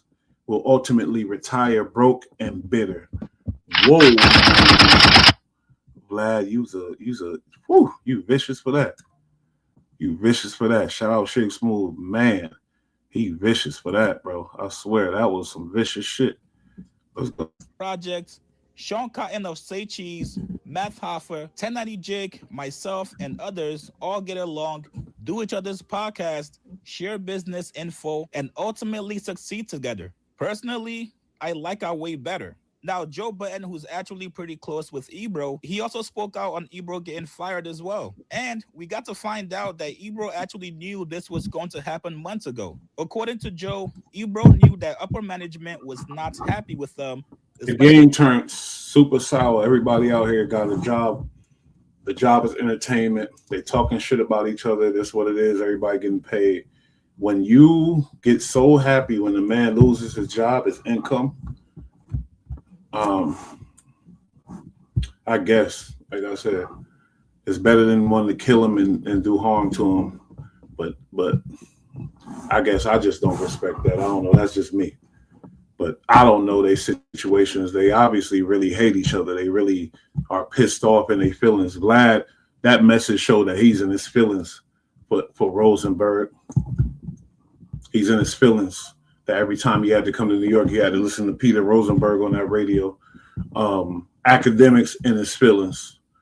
These two, we could honestly say that these two are in their feelings but they really hurt. They sad. I mean, they happy now. They was in their feelings. They was hurt. Rosenberg hurt their ass. That's what it's telling me. With some of their views. Here's what he said. All right, this pains me, but it's gotta happen, man. Again? Because you said Ebro did it, Rosenberg followed up and did it. I just think it's something else there, and I think this is designed to get everybody to It's an think odd it's one way. announcement while their ratings are up. Their ratings are doing really well. Yeah. Oh yeah. Yeah. So it's an odd announcement at this time. However, we knew that there was an ownership change. Right. Ebro, even at my birthday dinner, was alluding to, hey, changes are coming. We know the game. We work here, but we just got to be prepared for when it happens. But in that instance, would they have removed all of the stuff mentioning the morning show from the website? Well, yeah, if they plan on coming back with something else, and even if they don't, if they plan on just playing music through it, we can't have. I know, but like interviews, all that shit, all that stuff is the IP of the station. Like, let's say you want to go look up an interview of the morning show with blah blah blah. You know what I'm saying? I think all that's still there on YouTube. Oh, all the content is YouTube. Yeah. That's Not what on the website. Most of their stuff lives on YouTube anyway, in Gotcha. terms of like Okay. the interviews and the podcast part of it, not the live radio portion. But I had just been hearing from people like hot that I had heard rumors that the morning show was on its way out because of the ownership change, and there were a lot of complaints that the ownership change is destroying the legacy I can believe of that. a lot of these important people. And again, that don't mean that what y'all saying isn't true. I hope they're moving to a new time slot, but I'm really, really disappointed. I can see it, yo. Everything going into tech. And when is this effective? And you might have Now. Immediately. Yeah, they said immediately. You might have a whole bunch of salary issues. Yeah. You know, these people come in and they don't have emotional connection to the team, to the staff, to these people. A lot of time new niggas come in, they just looking at numbers. You think that's good or bad? What? Who gonna take that job though? Who the candidates to get? You feel me? He too rich and he too controversial. He ain't, because I ain't gonna lie, that he came to mind. Joe Budden, too rich, got his own thing going. Ain't nobody gonna take that job, but no names, nobodies. You know what I mean? They need Bud Light in that piece. Bud Light in the morning. We're gonna do it right. But who gonna take that job? What they gonna do as far as Hot 97 for the morning? Or are they just gonna get a DJ and just do it normal, just play music and chill? Forget all that creating personalities, and because that's too damn. You see what happens. They created Ebro, and he was rebellious to the machine. They didn't like that. So I don't know who really gonna take that job, or it's just we gonna listen to Breakfast Club or the other Steve Harvey. What's that other, the old school one type shit? New York is we in a limbo. Hot 97 where hip hop live. Ain't no mornings no more. We gotta see who gonna take that job. What I'm saying? Not have emotional connection to a team. You need somebody who's like that, because somebody's got to look at the numbers soberly and not care about the emotional ties. Yeah, a lot of times. But sometimes when you have too many of those people, yeah, then it's bad. You lose the audience, you lose the soul of the place, and then you lose the people, because it's just about that. It's just about dollars and I cents, agree man. And that's the thing I hate. And this is my least favorite thing about being in media. Is you almost never get to say goodbye to your audience. If this is indeed a goodbye, you don't ever get a proper farewell goodbye. I have never. The closest I ever came to proper goodbye was on Black News Channel, because they told us that our check was going to be late like that day. And I was like, that probably means we're not coming back. So I got to give a quasi goodbye to my audience, but I couldn't announce it, because what if we came back on Monday? But at least I was able to say, I love working with y'all. Just know how much I appreciate y'all. But I've never had an opportunity to say like, thank you. You know what I mean? On any show. And most radio hosts, no matter how long you work there, you don't get to say goodbye. I mean, people work the Today Show for 20 years and don't get that. That's crazy. It's funny now that you say that. That's my experience too. Right? I didn't get to say goodbye on Everyday Struggle. I didn't get to say goodbye on. Say goodbye. They don't want to say no goodbye. Oh, you mean say goodbye to the people? Yeah, to their fans. Yeah, that's a great point. You're right about that. Shout out to you for that. That was a great point. They didn't get to say goodbye. They got canned. That was ruthless. Yeah. It's just kind of. It's over. It's fucked up. That's crazy. Yeah, that is. Ebro has been in Hot 97 since for my entire music career. Wow. He got 30 there. Yeah, if not 30, close to 30. Damn. You seen his demeanor when he gave that message after he got fired. He wasn't happy. It looked like he just had to calm himself down to send the message out. It had to be devastating for him. You feel me? He was smoking on camera. He had a little pinner, a little prison pinner. It looked like somebody in the can rolled that up for him, but that's beside the point. He was smoking on camera, something we never seen. He was talking rebellious, and he was hurt. We seen it. The boy been there a long time to be let go like that. Bad. Could it be a lawsuit involved? Could it be something else going on? Could it be deeper than that? That was a what you call it? Hostile release. If you ask me. My entire career, he's been there from before he was the program director. My Hot 97s thing, Ebro's the OG. So, and be clear, Ebro is set up elsewhere. Oh yeah, for sure. He'll be fine. Peter Rosenberg is set up elsewhere. Laura, True I'm indeed. unsure about. Okay. I'm not close enough with her to be able to say. Salute. I like to hear that. I'm not a hater. These people woke up early in the morning every day doing their job. Whoever I was with growing up, driving early in the morning, we switched. We did Hot 97, and it was only Hot 97 at one point. Let's be real here. It was Hot 97 in the morning. It was Ebro. You feel me? So salute to them for that and the service they put into New York City. That's a fact. We gotta salute that. They definitely put in their work for the city. I ain't gonna lie. Everybody got something to say, but the bottom line is they did their thing for the city, in my opinion. Most of them should be fine, whether they have a show on Hot 97 or not. I'm interested to see the direction that Hot goes in the morning, because the morning show is a very important drive. And that's why I think it's something else here, yo. Like, again, it ain't just them three on that show in the morning. I listen to them. It's about 6 people. Yeah, it's about 6 people. It could just be a shakeup in that sense. Well, this show as it is. My man Shawnee works on that show. I ain't got nothing bad to say about Shawnee, man. Good people over there. Yeah, facts. Good people over there and a good show. It is a sad day. But again, this ain't the last of it. You keep saying it. This ain't the last of it. We're going to be doing this for a while. Ebro P, I love y'all, man. Let's see how this all plays. I like how he's showing class. You start getting a certain amount of money, you need to start showing some class. Academics crazy ass. Academics, he know his market. He doing it for the YNs, but he doing too much on this topic. I ain't gonna hold you, because this is very close to New Yorkers. This topic is out next year, you guys. I think this situation definitely humbled Ebro a little bit. You get to come down on your high horse just a little bit and realize. Chicks, I ain't rocking with that. I don't want to hear none of that. I don't even know if you're from New York. I respect your channel, but I don't know if you're from New York, Chiggs. I doubt that you're from New York. You don't understand nothing. You're listening to the most popular people, and you speaking on it. Are we gonna miss Ebro in the morning? Rosenberg, he was funny. I ain't gonna lie. He was witty. He was quick. Laura Styles, she represented that Latina, that Latina flair. She was cool, played the cut, spoke when spoken to. She wasn't too crazy with it out. She just played the cut, which was cool.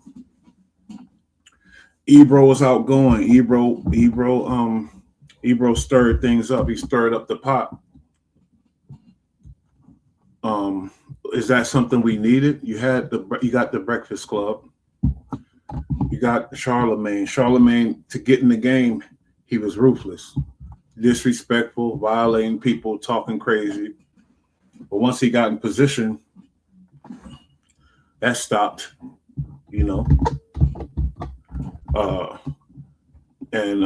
I feel like he's really under a big machine. You're not going to get no rebellious talk from Ebro. You're not going to get any type of fight the power talk from not Ebro, I'm sorry, from Charlemagne. You're not going to get none of that. He's getting that bag. He's getting that money. He's under them people. He want his job to last. He not playing. But that's my whole point to the situation, It's like y'all all, a lot of New Yorkers claim, well, the census on the internet is New York is happy that Ebro is gone, and Ebro in the morning is over with. I don't think that's true. This video here was put up a year ago by Hip Hop Chronicles. 8 guests who schooled Hot 97's Ebro in the morning. Is this a part of why everybody's like on some fuck Ebro shit? I don't know, but let's watch this. Let's see. Shit. It's your boy Bush. You already know how. Morning is known for its hard-hitting questions and the heat it can bring on the air. But occasionally, guests come prepared to flip the script, putting the host themselves under the spotlight. In this video, we'll highlight 8 unforgettable moments when guests on the Ebro in the Morning show didn't just respond to the heat, they turned it up, checking the hosts with wit and wisdom. Grab some popcorn, cause this one is gonna be good. Let's roll the clips. Big Sean. Shout out Hip Hop Chronicles, but it sounds like he already he's a little biased, but it don't matter. This is his platform. He can do whatever the fuck he want with it. But I'm interested in this. I like this this topic. Let's go. On this episode of the Ebro in the Morning show, let's just say things got real. Ebro was always ready to stir the pot and dove right into the juicy stuff. First question. So appropriate, or maybe you're fine with it. Ariana Grande, right on Twitter today. What? It's Grande, right? Y'all ain't gonna miss that. Who gonna take the place? Who gonna do this? Let's go. A lot of people don't like it. They like, you should just be quiet and just ask normal questions and be a good boy. Fuck all that. Sorry. Sorry, Grande. Well, she's small. She's not Grande. He's so stupid. Wow. She She's said that. crazy. Shout out to Ariana Grande because I did some work with her too. Yeah, definitely. Shout out to Ariana Grande. The happiest, Yes. the happiest time of your life or her life right now is when she's cuddled up next to Big Sean. I don't know if that's what she said, but Fam, it's on. That was the quote. What's wrong with him getting all sensitive? She said that. There's a quote that she said. I don't see how this is bad. What is Ebro doing? He making a moment. This shit is good radio. This shit is great. I don't think that. I think you messing that up a little bit, but You think he's making this up? I don't think that's what she said. That's not really a bad thing, though. But yeah, Sean. everything's good though. Everything's great. Super happy, right? Mm-hmm. How long y'all been together now? A little while. Those numbers, right? That's for me. That's for me to know. For you to find out. Yo, guys always mess up the numbers, right? Laura Styles, whether it's 6 months, No. 5. I know exactly. Why so secretive though? I mean, it's kind of a public relationship. Do you hold that back because that's kind of like y'all thing? Man, I mean, it's just none of It's none of our between me and business. her, yeah. Say what it is. Yes, okay. Or do you think because the last one was so public that you're like, maybe I should just reserve this one and keep some stuff to myself? No, I just, we just do what we want to do. I like it. Fair enough. Yeah, I like it. The last thing Laura Styles brought up, the "I Don't Fuck With You" song is definitely about Naya Rivera. Man, a lot of people think that, and it really makes total sense that it would be. Come on, man. All right, man. But what I'm saying but is, Sean, to the video. To the video. The girl in the video look like her. No, because See, if my channel is where it's going, it'll be there soon. I'll be asking the people, what's so wrong about what Ebro's doing right now? Is it wrong? Or am I tripping? This radio. He wasn't he wasn't presented with no stipulations for the interview. You can't ask him this, you can't ask him that. So he's a media person and he asking the questions. What is he doing wrong? That's what I want to know. Didn't Naya's brother play for the Raiders? Yeah, right? oh yes. And the football thing. The whole football, the theme. No, actually, the girl didn't really look like her. Oh, because he's not trying to be the artist's friend. His fans are mad at him for getting at him like that, I guess. I don't know. I'm tripping. No, girl didn't look like her. But The whole video, football theme is what we called. Remember? the football theme was just something fun. We was just like, what can we do in a rap play video? football though. Who cares, man? So does. And how about this? The I mean, last a lot of verse people play football. and that last verse on the song as well. It sounded like it was definitely about her. Really? Yeah. Look, man. Ebro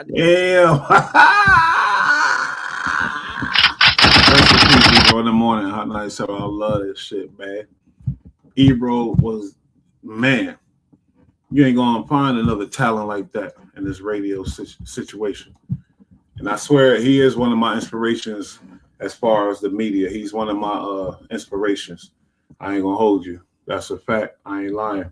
I did this song back in February. I vividly remember listening to the song with her, being like, "What you think?" She like, so it was already made. So what I'm saying is, but what I'm saying is, I went back and changed a couple lines, literally a couple. Okay. And I did that just because, man, I'm an artist. If I don't rap about what I'm going through, then that's not authentic. Of course. I ain't about to be spitting no not true shit. So yeah, of course. But I can say that song ain't no diss song. It ain't no out of no bitters. The vibe was charged from the jump with Ebro. Hip Hop Chronicles, I respect what you're doing. I love it. But please, you trying to say he got schooled. Little Big Sean just schooled him? Y'all call that school? Big Sean just schooled him with that? Man, that was just a media savvy, rich rapper who knew how to curb the question. But y'all gonna take it away from Ebro for being the one the sacrifice that asked that went on and asked the question and got to the bottom of this? Because everybody was already speculating. If you ain't got nobody like this in media, then what the fuck is going on? You need somebody that's gonna ask the questions that everybody is thinking. You don't need no fake person that want to be every artist's friend. Firing off those deep personal questions. But Big Sean, who's not one for small talk, especially about his private life, wasn't feeling the interrogation. I used to have to waste time getting up, taking a shower, getting ready for the studio, then getting to the studio, maybe not being in the vibe. So you got to get into the vibe. By then it's damn near time to go if you're not feeling it. You know what I mean? As opposed to in your crib, it's like you wake up. I wake up in the middle of the night. Ariana Grande laying right there, looking beautiful. I feel like Big Sean, one of them artists that got that, he got put on from Kanye West. He did some G shit. He approached Kanye West and impressed him. Salute to Big Sean for that. Salute to Big Sean for that. Because he impressed him off of him. He showed Kanye him and got signed, and now the rest is history. But this dude is playing the real artist role as he should. He's a star. He playing it safe. No, I'm just saying, I'm painting a picture. Gotta come back. Let me finish talking about the music, man. I'm just saying, could y'all imagine, she's so it's easier to vibe. It's easier. I don't think Sean was mad at Ebro. Sean knew Sean know about Ebro. It out, and I think it really shows. And I've been getting better, man. Just not that only as an artist, as a person. I feel like I've seen my personal. You really don't like talking about Ariana though. I see it in your face. You tighten up a little bit. No, I love talking about Ariana, but it's just that's not why I'm here, man. I'm just saying it's a big deal. Your relationship, you're with a superstar, man. Come on, you gonna have to own that, man. Man, I own it, but it is what it is. But we have a nice balance. We have a nice balance so far. You think he's mad at me? No, but you just gotta keep. I ain't sitting up here talking to you about your relationship. You could though. You could. I talk about it on the radio all the time. Straight up. The mother. I just had a daughter, man. Really I talk about my relationship on the radio. Or we talk about your relationship. For you. Yeah, but everything's good though. All right, everything's man, great. We're happy for you. I don't want you to be mad at me. I like you, Big Sean. I can say what I can say is that I'm happy. She bring out the best of me. I feel like that's. Okay. But wait, I'm not done being awkward. Go. What's up? What up, though? This guy's awkward. A while ago. Yo, every time Big Sean comes by, right? I think last time you was here got awkward too. We was talking about your last situation. You was like, yo, B, stop talking about my situations, man. Yeah, man, stop talking about my fucking 50 Cent. After a decade-long absence, 50 Cent swaggered back into the Hot 97 studios to catch up with the Ebro in the Morning Show team. The interview was to dive into 50's new venture, his BET show, 50 Central, and chop it up about the evolution of hip-hop. But things took a sharp turn when the topic shifted to Jay-Z's 444 album, and the group started talking about why Hov dropped a bar about Future. Ebro boldly brought up some comments about who killed NY hip-hop. 50 Cent is never gonna... Ebro is the motherfucker that be bringing up the shit that stir up the pot. Y'all ain't gonna miss that? I guess not. Y'all just, everybody was hating. They did. There's a lot of undercover hate out here we see. But somebody was listening to that morning show, Ebro in the morning. It wasn't like there was a flop.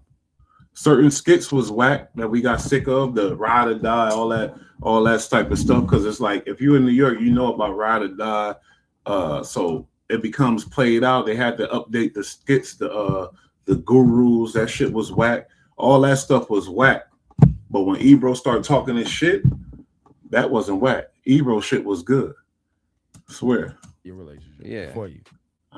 And chop it up about the evolution of hip hop. But things took a sharp turn when the topic shifted to Jay-Z's 444 album, and the group started talking about why Hov dropped a bar about Future. Ebro boldly brought up some comments about who killed NY hip hop. 50 Cent is never gonna miss a chance to get into it with someone, and was quick to school Ebro on the culture and the streets of New York.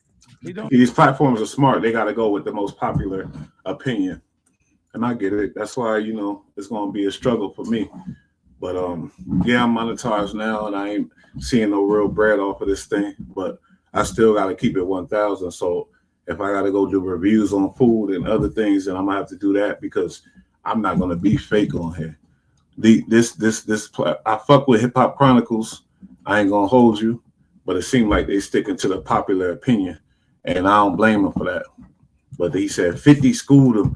They saying 8 guess who schooled Hot 97's Ebro. Let's hear how 50 schooled him, and I'm gonna see if it's a school or not. Consumed by young people. No, Like if they don't like it, it doesn't need to do. That's where you were wrong. Need. He doesn't need it. It doesn't need to do anything. It's something additional, and it's for him to get back into his own. You think that goes away? Like it doesn't go away. The competitive part of the line that he said with the Future line. Why did he say that? Well, put money to the ear. We don't call money. Call that money.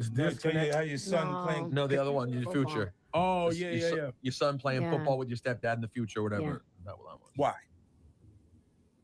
I think it was a learning moment. No, about it's being just a parent. hip hop. It's a line. It's a line, and I would have passed on the line. It was a parental There was learning no moment. reason. There was no reason to do that. Well, so what was the reason? It's just the competitive side of hip hop. To be in right now. Is 50 really saying there was no reason to do that? Is he really the one telling us when what's out of bounds? 50, the most disrespectful rapper that's out, who got a whole network, 50 Action Network on TV, got a whole production studio he building down there, big dog, smell me, but he still remains to be very controversial. Y'all seen the video, y'all know what's up right now, but let's keep it going though. He threw the shot just to throw the shot because he's going to wait. They're going to respond to this. It's trolling. Right. It's like, look, you don't really want to say what it is because of how they perceive shit. He wants to. Who, is this me? No, it's trolling. It's trolling. You know what's crazy? How 50 using Rosenberg and Laura Stiles to push his agenda out and get them to laugh. Look at them, get them agree. Because you're the big popular rich rapper. Of course they're gonna fuck with you. And that's what happens. People use their star status to get their point across, and that's what we're seeing here now with the Ebro situation. Ebro just doing his job. Could someone please bring us past the Grey Poupon? Where's the caviar? Now, you want to tell us exactly, man, what you see in that face, man. You know what it is. These are the people that he's talking about with the caviar and the Grey Poupon. He's one of those people now, but he's able to separate himself with the fly talking, the disrespect and the violating and the things like that. So now it's like, yeah, I'm with y'all. I'm with the people. Capery. I don't blame me for New York City hip hop. It is your fault. He was the program director. No, he did not play that music. No, I supported this is who you. they should be looking I supported you. That's It's your fault. And then you threatened to have me beat up, and I was like, so what?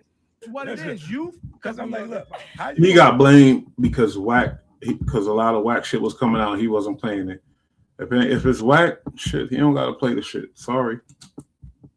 Mess it up and then say I did. I know you played a party, bro. That's what he's saying. That's what he did. He's full of shit. Look, the program that all of the artists that made records during that time span, you mean to tell me they didn't play because my records were good? No, a lot of them. They didn't play. There was actually a lot. This check goes back to a prior interview when G-Unit was on the show a few years before. 50 didn't hold his tongue back then either. She picks pieces of. Why did you troll? Oh, this shit go back. It's crazy. Now you realize these artists blame Ebro. Huh? Since when a hot artist can't blow up? You blame this man?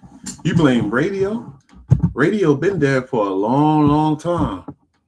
Artists ain't been blowing up off of radio for a long time now. Artists been blowing up on their own. 50 Cent is a perfect example. He blew up in the streets. So now later when you doing your thing and you're trying to put out music and the shit ain't hitting right, you blame Ebro for not playing it. I see what's happening. It's slick. It's a slick one. He the sacrifice. He's suffering the consequences. Empire so hard. Why'd you go after them and say that they was call me a troll? Because you Why do I have a relationship with you? Why am I your friend when I see you after this? you my people. We've been through wars together. Yeah, but I should be able to talk to you like a regular Guy said person. I ruined New York City. You did. Oh yeah, that's messed Why am I up. smiling at him? I do remember that. You ruined New York City hip hop. You went after everybody. Look, you tore he it down. You tore he it down. was the program director during that period. It was a great no time. new artists came out of the city. It was a great. He's saying that because we had hits. We had major hits, Ja Rule, big hits worldwide. You feel me? And everybody Ja Rule was associated with. We got you coming. The streets loved you, but you didn't come from radio. So that goes against everything you're saying right now. The streets love you. You came from the streets. You dropped them mixtapes. You took over the streets. Got signed with Eminem. Eminem had that bag to make sure that the radio played you. But you came from the streets, Fitty. I'm just making the point that Ebro don't control what the fuck comes out of New York and what's hot. If you hot, you hot. If you not, you not. These artists that got signed and whatever else, looking for love from the radio, and they shit wasn't hitting, and they blamed it on Ebro. I'm sorry, man. New York had a lot of artists that their shit wasn't hitting. Let's be honest here. And I'm a New York rapper. But let me keep going. I want to hear 50's shit. He said it was a great time. Exactly his fault. He passed the buck to me. It's his fault. He was running radio. Well, that brother used to stay across the street. Because He was running radio. He was running radio. Program director of Hot 97. You had Power 106. You had the WBLS that played hip hop. You had that other old school one. If your shit was hot, why wasn't it playing on those stations too, though? came here with that energy, like man, he walked in like this. He said, he's still being the program director. He come to me, he goes, He's making a point, but you could tell he's making it a joke, but you could tell he's angry. He's making it a joke so it'd be accepted for the people and then everybody agree with it. But you could tell he really angry and he really believe that too. He really believe that when he really shouldn't, because 50, you came from the streets. You came from the streets, the mixtapes, putting out music. You wasn't dependent on the radio. The radio didn't make G-Unit. Everybody know that. Else, hey, what's up, man? Let me hear that new joint you got. Me? Hey, what happened with the marketing dollar? Fast forward back again, the two still weren't done going back and forth with each other. But you said that the New York City hip hop died. I didn't shoot it. No, you no. did it. No, because you pulled nobody it apart. else You pulled it apart. You had everybody beefing with you. Anybody did a record with Joe or Ja was beefing with you. Listen. And you pulled it apart. At a time when we could have had unity and everybody came, the marquee No, we could artists, not. not the new artists, the marquee artists Hey, look, you know did what? not want to work Check together. this out. Listen, look. We could not have had unity at that point. See, because we had real issues going on. Things are different in that time span. So what happens is, because John was successful first, people had already developed their relationships and had their look. Angie, I would watch her when we interview, and she would be uncomfortable. Angie Martinez. They played Monopoly together and stuff like that. I knew all of it. Do you understand? Like, I look and I'm like, I like Angie. She never did nothing to me in my career, but I know that they have the relationship, and I'm going, it was cool. Every time we spoke, I look and go, And she loves Jay-Z. She loves Jay. Cause Yeah, but you and Jay never. her taste in music. But why you keep bringing up Hope? Why you keep bringing up Hope? I'm bringing up You and Hope never that really just- had a no, thing. we don't have. See, that's a real question, That's though. because of Angie. Y'all rapped I'm about telling you, sneakers together. That was a great She time. had a relationship with Ja, and she had a relationship with Jay-Z. That I can visibly see that he was her favorite, like favorite rap artist. The nigga keep bringing up rules. You know what I mean? So she liked that, and it was like, okay, cool. It's a style. It's a different thing. Yeah, but Like, 50, you like to operate from a place of everybody having problems with you. No, Even no, when I you don't came in this mind. building, even when you came in this building, you was like, this feels uncomfortable because I like being banned from somewhere. Oh my God. That's the funk flex. It's a very funk flex quality. Flex, like I need an enemy. Like me against the world. Everybody rooted for you, bro. You You can know try what to it spin does? it how you want. No. Everybody rooted for It you. does. Still do. They took that sneak diss to Flex when they are working with Funk Flex, and he's a teammate on Hot 97. So did Flex get their ass canned? When you talking so freely like that, you don't know where the ops is coming from.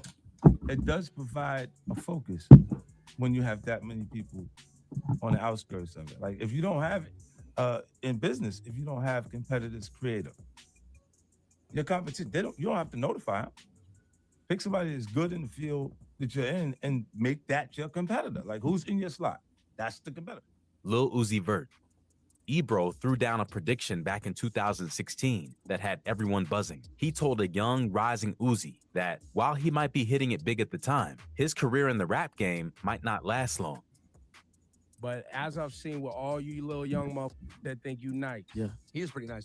You nice. Yeah, I'm good. Y'all get to like 27, 28, Mhm. and y'all get to struggling, and y'all be trying to come I'll back tell to you find that sound. Early on in the interview, you could tell Ebro was going to be on him about his age and knowledge of hip-hop. He even tried to throw a curveball at Uzi with the song selection they were going to have him freestyle over. You really think he was attacking him to try to make a fool out of him, or he was trying to show the people like Uzi a real hip-hop baby and show the people, and this didn't hurt Uzi, this helped Uzi? See, that's where we getting it fucked up. Because we all know Hot 97 played Uzi all day long. Cold fact of life. Enjoy the music part still. Of course. Love that, but the game part, the press, and all that stuff is not as comfortable. Whack. Yeah, it's a problem. But you have to do it. People want to know about you.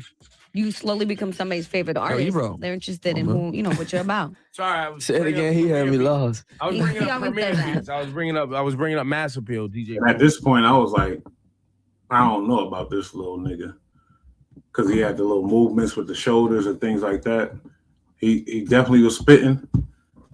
And I fuck with it, the bars and the artistry of the music, but I was just nervous about him at this point. But Hot 97, gave him that interview. Ebro gave him the test.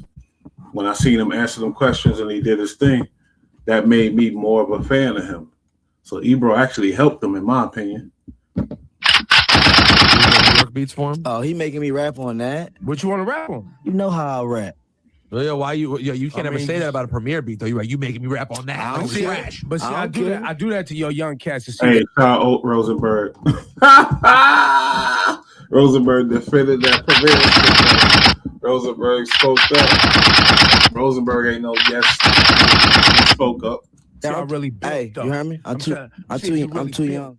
Y'all, Uzi, this is a business. Uzi, this is a business. Uzi know this is a business. He's appealing to the YNs. So the more he diss that shit, the better for his business. It's a business. I guarantee Uzi know about what it is. Uzi know that shit. I just think he does. I think he do. But that's me.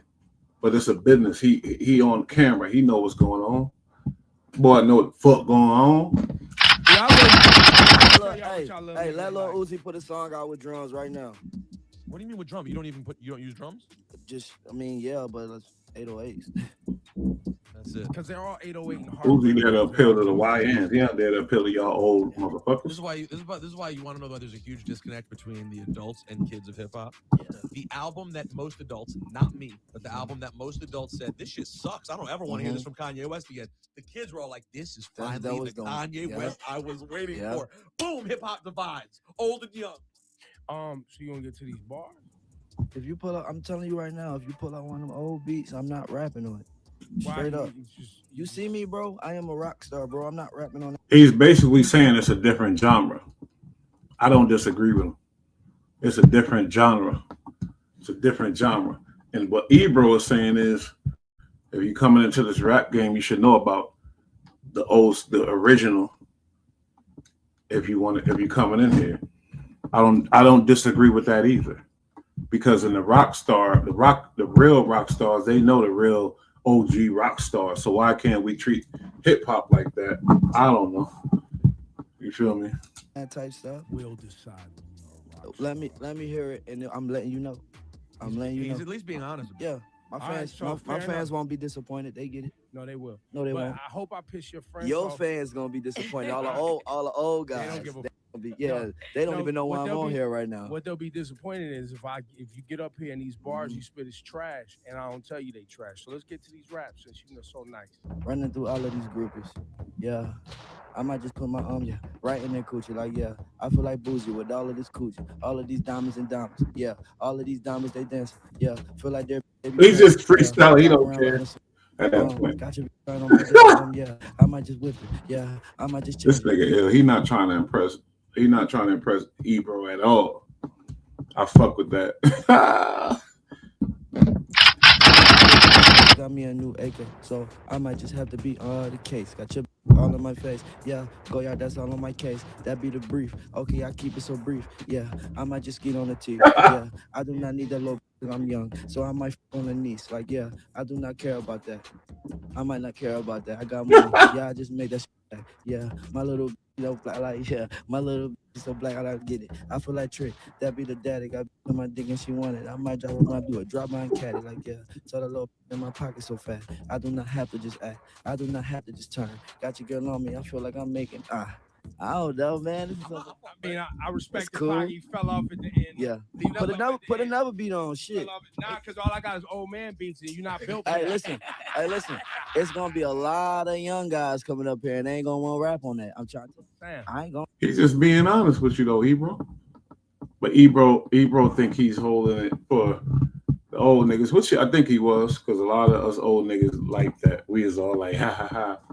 But the old niggas gonna fade out, stop listening to radio, and eventually it's gonna wash away. That's why it's important to keep a connection with the young ones, though.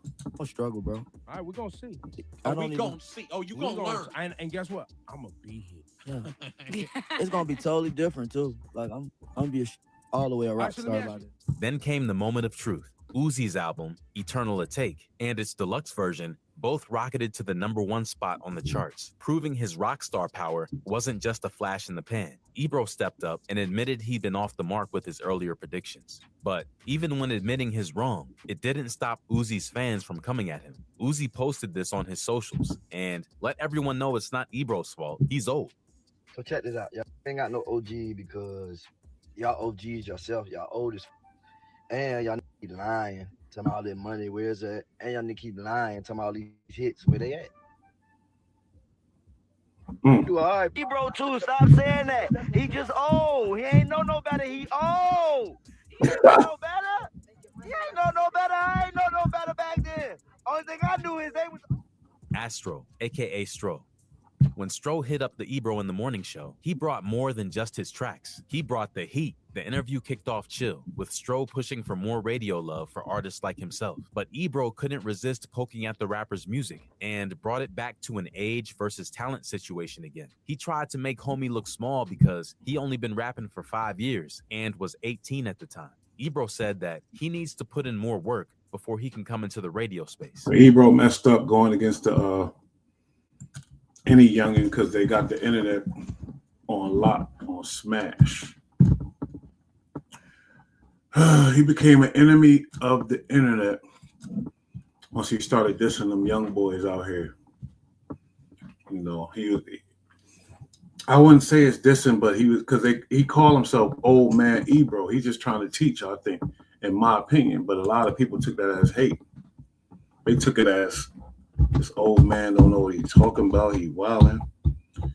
And he was wilding to a certain extent because he should have known better. If an artist made it to Hot 97, a young artist, you can't look at them on face value. You gotta pause, dig deeper than that.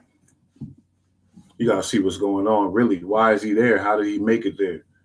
You're gonna look at him, how he look, how he talking, his little shoulder movements, whatever, and take that on some. That's an old man thing to do. One thing the youth teach is don't judge a book by the cover. That's something my son taught me. He didn't teach me it, but he helped me with that. You don't judge a book by its cover. You know what I mean? And that's what's going on with that situation. Ebro made that mistake a lot. You know, we can't lie about that. We cannot lie about that.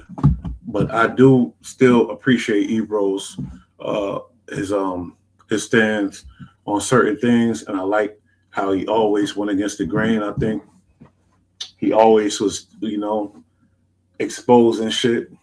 He's with the conspiracies, you know, all that type of shit. He questioned everything. Yeah, so I am gonna miss Ebro in the morning at Hot 97. Me, like I said, personally.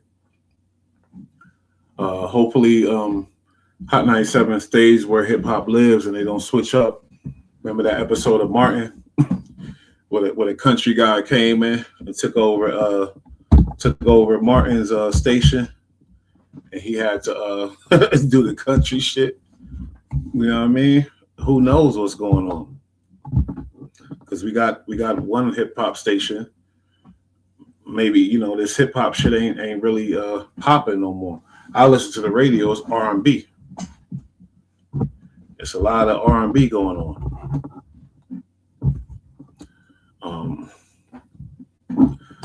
Hip hop might not be like it ain't the same. It's not like how it was back in the good old days. Hip hop is different.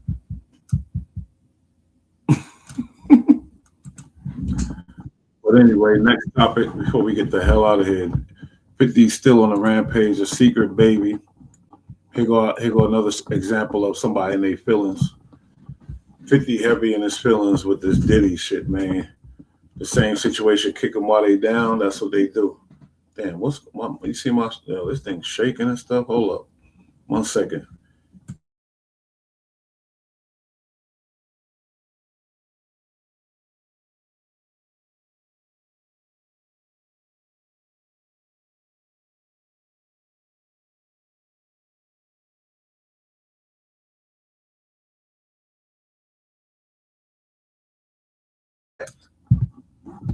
Let's check this out. The Diddy secret baby. Look at this AI picture.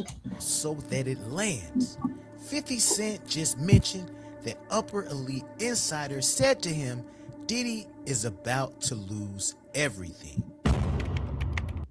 The Lionel B show.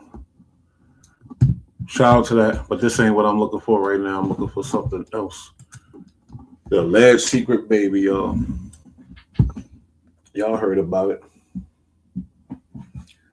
What does it matter? I don't know, because a dude like 50 probably got a lot of secret babies. Let's be real. He probably got a couple secret babies. But that's the latest thing. So let's see what the hell's going on. You see 50 Cent doing big things in the industry. In order to continue doing it, he gotta totally crush Diddy before he get out, to make sure this boy got no type of influence on his, you know, on what he got going on. Because you know Diddy still got major friends out there. Where's the one about his oh, that's not it. A dude like 50 got very he got a lot to protect, basically, what I'm trying to say.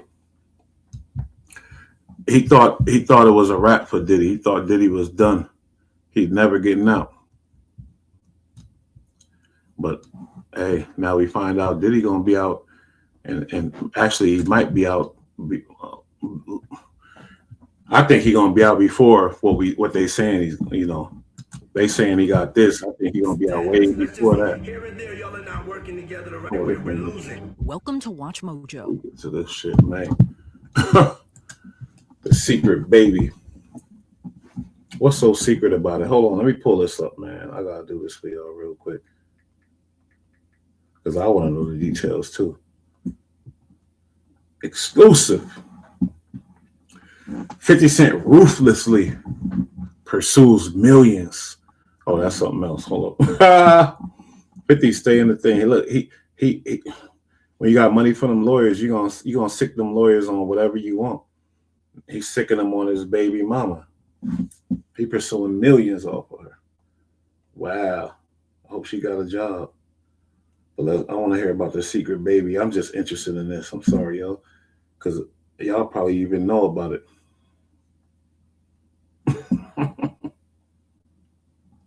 They said the boy is going.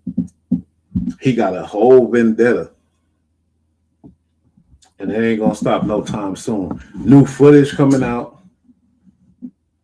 Shit. A bunch of footage that ain't been seen on a documentary at that. It's all coming to light. Whether you like it or not, it's coming. Diddy's secret child with Tupac's former girlfriend. If you watch the documentary, you know, they said that Diddy had a real issue with Tupac, jealousy and things like that. But let's get into this. 50 Cent exposes Diddy's secret child with Tupac's former girlfriend. There's no alleged there. They just said Tupac. They said he got a child with Tupac's girlfriend. There's no alleged or nothing. So basically, 50 Cent revealed Diddy allegedly fathered, they're going to allege, but not in the title. 50 Cent revealed Diddy allegedly fathered a secret child with a woman who dated Tupac. Oh. But the claim don't make his documentary. How many times you heard these rappers and these artists say you see the same hoes wherever you go? I'm not calling her a hoe, but I'm sure most of these artists in the entertainment industry, they share girls. We know that. 50 Cent dropped a bombshell allegation about Diddy during his appearance on Sherry Shepherd's show. The rapper filmmaker claimed Diddy secretly fathered a child with a woman who previously dated Tupac. The explosive claim didn't make it into 50 Cent's documentary. 50 Cent explained why during the interview. It's a quote. He said, well, everything couldn't make it. It's only 4 episodes, he said. So it was a lot, and you had to pick and choose things. That's something that I would have definitely chose if I was him. I would think, you know what I mean? But I guess not. Maybe he don't believe it all the way. Why you ain't put that in there? Even in an area where he chooses to date people who he knows previously dated someone he has a baby by, a woman that was dating Tupac. 50 Cent didn't identify the alleged mother. I don't know about that. I would say like how maybe it was just a girl that was on the scene that dated Tupac and Diddy liked her too. Who knows? But anyway, another Bull Light reaction video. You know, the topics that we put up in there, we covered them things, y'all. What you want from me? The people that's in their feelings, that's what they are. 50 Cent's in his feelings. DJ Academics in his feelings. They got personal vendettas. It's not the same. It's not media no more. It's them taking their insecurities and their little beefs, bringing it to the internet and trying to turn the world against somebody and spin their narrative. I get it. It's a diabolical way to fight, though. But is it worse than going to the streets and doing it that way? I don't think so. You know, we got to face the times and see what's going on nowadays. You know, rest in peace, everybody we talked to in Philly and all that messed up situation.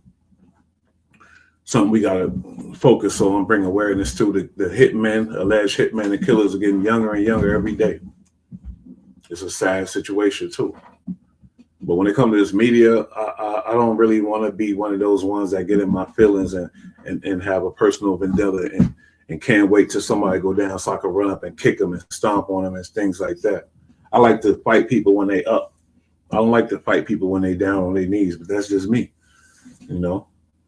Shit. Shout out to everybody that tapped in. You know, we're gonna get better and better. Like I said, we doing things behind the scene. See that shake? We doing things behind the scene. It's your boy Bush, Bullite Network. We in tune perspective all day. The cheat challenge, you know what I mean? It's a wobbler. B-Rad, the whole team. Shout out to everybody. We still here though. That was another great reaction video. Like I said, the story is still the same. My message is different from the headline. My message is a lot of these dudes is in their feelings. They acting like healers, as we say. Straight healers. We don't like that. Be a man. Stop acting like a hooer. You know what I mean? Hey, 50 gonna fight his battles the way he gonna fight his battles. You can't tell a man that been shot 9 times and they tried to murder him. You can't really tell him how to act. But I hope, like I said, his slate is clean because we about to see a lot in the future. It's a new game. You know what? Before I go, we ain't even talk about this whole shit with Ja Rule. Was like, fuck it. You want to do documentaries? Let's get into documentaries. There's a lot of allegations against 50, you know, that don't go along with the whole gangster type of image. You know, there's allegations about different things, telling. There's allegations. Y'all really want to get into this documentary thing where we do documentaries on each other? I do. The fans do. Fuck it, let's go. Let me react to this before I get out of here, y'all. Ja Rule said he's gonna do the damn thing. Y'all gotta go check it out. Okay. First and foremost, he continued to poke some fun at Ja Rule, right? And him and Ja been going back and forth. Remember, I read this whole thing by Ja, and I said, "Yo, this sounds like Ja Rule had a lawyer sitting next to him because Ja is looking like he ain't trying to get sued." And of course, I was right. You know what I mean? Come on. Of course, I was right. The wording. He even was so liberal with explaining at times, even though it seems like that 50 was never officially charged. And that is language of someone who has an editor who is trying to make sure they're not defaming someone, because in how it's written, it was written in a way to say, hey, listen, we're just spitting the facts and we're saying things not only to drive a narrative that this guy's a bad person, but we're also saying things as well that could be in their favor. Anyway, I think he deleted that post anyway. Regardless,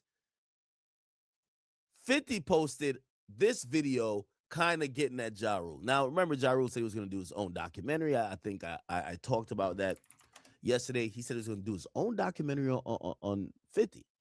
And, there's a silent, I want to say, majority, because I keep telling you, I'm talking to these rappers and these people who are celebrities behind the scenes. They don't hate Diddy like that. After all the details came out with his trial, I'm telling you, I'm gonna keep saying, if Diddy comes out and does the gunner, they will accept him. But if he comes out and he's wilding, he's still trying to have 5 of his bitches on a yacht, he's on the Breakfast Club talking about he's trying to get with the next 25-year-old chick, talking about his brother Love, like it's gonna fuck him up. He gotta take this as a moment as being humble, come out. Yo, look at this. Yo, let me tell you, Gunna got the best PR. Yo, you go to Gunna's page, Gunna's doing a 5K run in every city. Like, you know what I mean? Gunna's now turned into fucking inspiration. This nigga looked like he about to get a deal with CrossFit. Yeah, lost all the weight, doesn't talk. He brings he went to Atlanta, right? All them gangster rappers who from Atlanta, we don't see them doing nothing, but they hand out bullets and bodies like they're crews. They don't really do nothing. Gunna has been the person who's uniting the city. Yo, let's go on a 5K run. He's running with the people. You know, it's doing so much to help rehabilitate his image, but also kind of give off that image like, yo, this guy's a good guy. This guy is, you know, he's accessible, because sometimes, you know, that's what usually a lot of rappers, they would like to do to like people like Gunna or a 6ix9ine. They'd be like, oh, yeah, that rat don't come outside. That no, you can't say none of those things to Gunna. Gunna, by the way, what I do like that he's doing, he's not trying to prove himself. I think 6ix9ine always fucked up on that, right? Like, oh, I got out, but I ratted in. What's up with y'all niggas? Y'all ain't doing nothing. Don't do that. Gunna got out. Gunna has been showing, I'm not scared of the people. Gunna has shredded this image that he needs to hang around with the tough killers. All Gunna's doing is hanging with the people. He looks the most relatable. He's going on runs with them. Shut up. I'm like, Gunna is a rat. God bless him. I want to hear about Ja Rule shit. Gunna is the people. Gunna is because you fucking with it. I get it, nigga. Nobody want to hear about that. And then Gunna comes out and gives you his hour and 15. Yeah. There's a couple rappers who all they do is threesomes and orgies. Yeah. It's a couple of them do. There's a couple of rappers who they slap the shit out of their chick too. I'm not saying that's some proud shit, but that is in the culture of how these rappers is giving it up. So when they see a mirror image of kind of how they're living to a certain extent, now I don't know no rappers who's rubbing male semen on their chest, but in this other kind of deviant or degenerative behavior, they're not that outraged.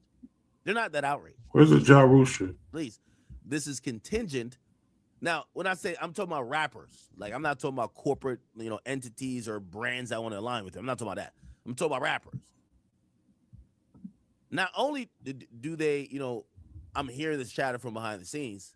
Another thing I'm hearing from behind the scenes that a lot of rappers won't say is that this documentary, they just feel it's a hit piece but on some beef shit. Like, they're not looking at this like, oh man, this is not a surviving R. Kelly blowback within the industry. Like, oh my God, really? No. All the stories told in this doc are known stories, are myths, rumors, are things that people speculated on for many years. There's nobody sitting back and say, oh my God, this is some brand new information. Yeah, that's true. A lot of the things when people You're right about that. listen to Surviving R. Kelly, they didn't know the depth. That's not the same with this documentary right here. So most people, rappers in the game, they're like, man, 50's a cold nigga. That's what I keep hearing. 50 a cold nigga. I don't hear them reacting to the doc saying, yo, Diddy's disgusting. All they keep saying, man, 50's a cold nigga. Which goes into this idea that I think most people in the industry, they're going with this idea that this documentary was more of propaganda to make people, to heighten the dislike for Diddy once again, after some people may have been a little bit more sympathetic since he beat the RICO and the sex trafficking charges. So that's why Ja Rule jumped in and said, all right, if we're doing documentaries and we could just twist any type of historical event and put a narrative around it and make someone look crazy, well, I'll do one against you. Yeah. Another thing I've heard, which again, these guys they're not gonna say it publicly. They're skeptical of this documentary. Hold up, yo. Hold up. I got to get some shit up off my chest. DJ Khaled, you're now rocking with the best. We the best. I want to play this last one by All Urban Central. You already know I fuck with them because he's paraphrasing what Ja Rule actually said. Let's watch what he said.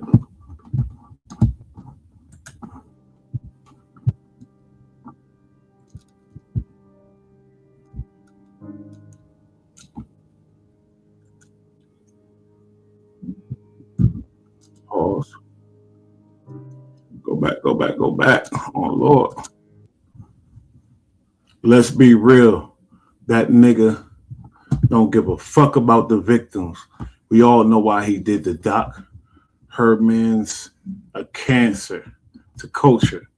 If he cares so much, then donate the profits to charity for domestic violence.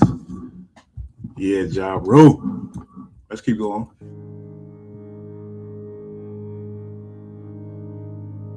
What else Ja Rule say? Hold up.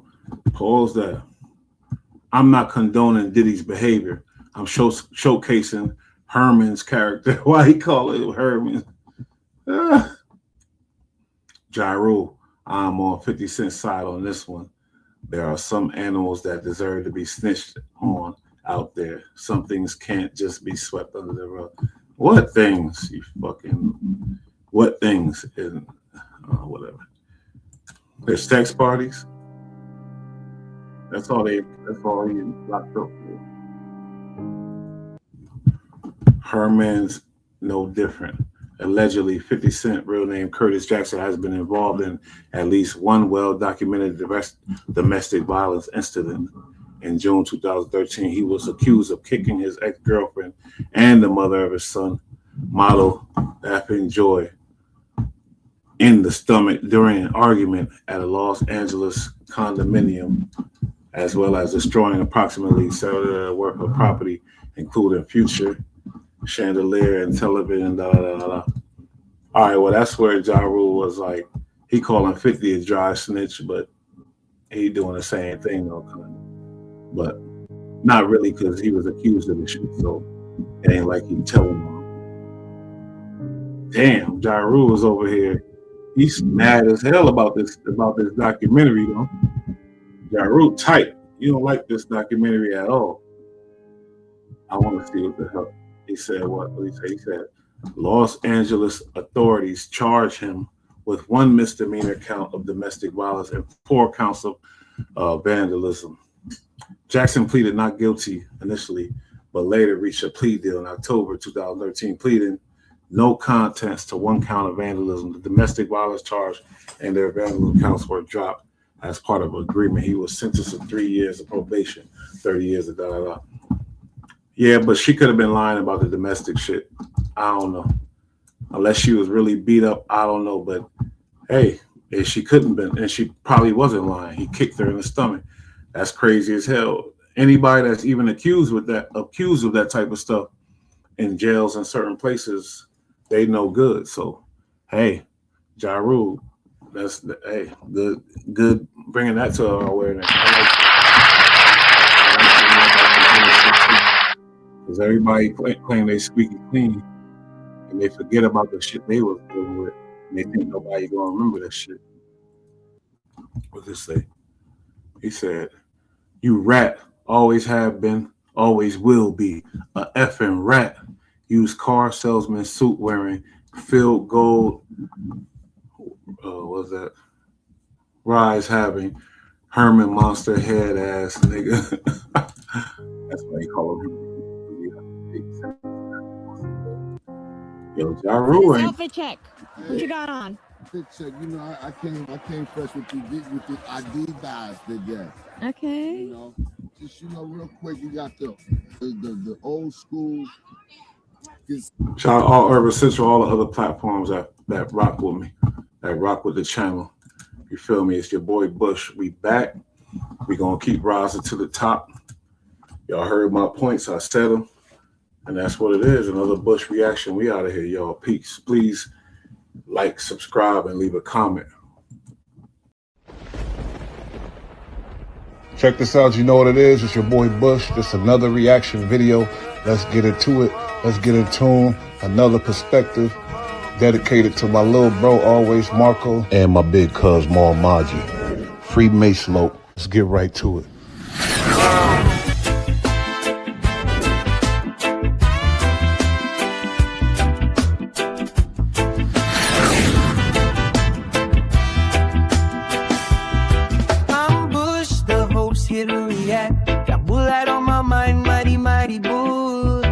Got the flow, he's got the beat. Can't stop when I see his like the mighty Ebro, posting reactions. Can't you tell that a lie?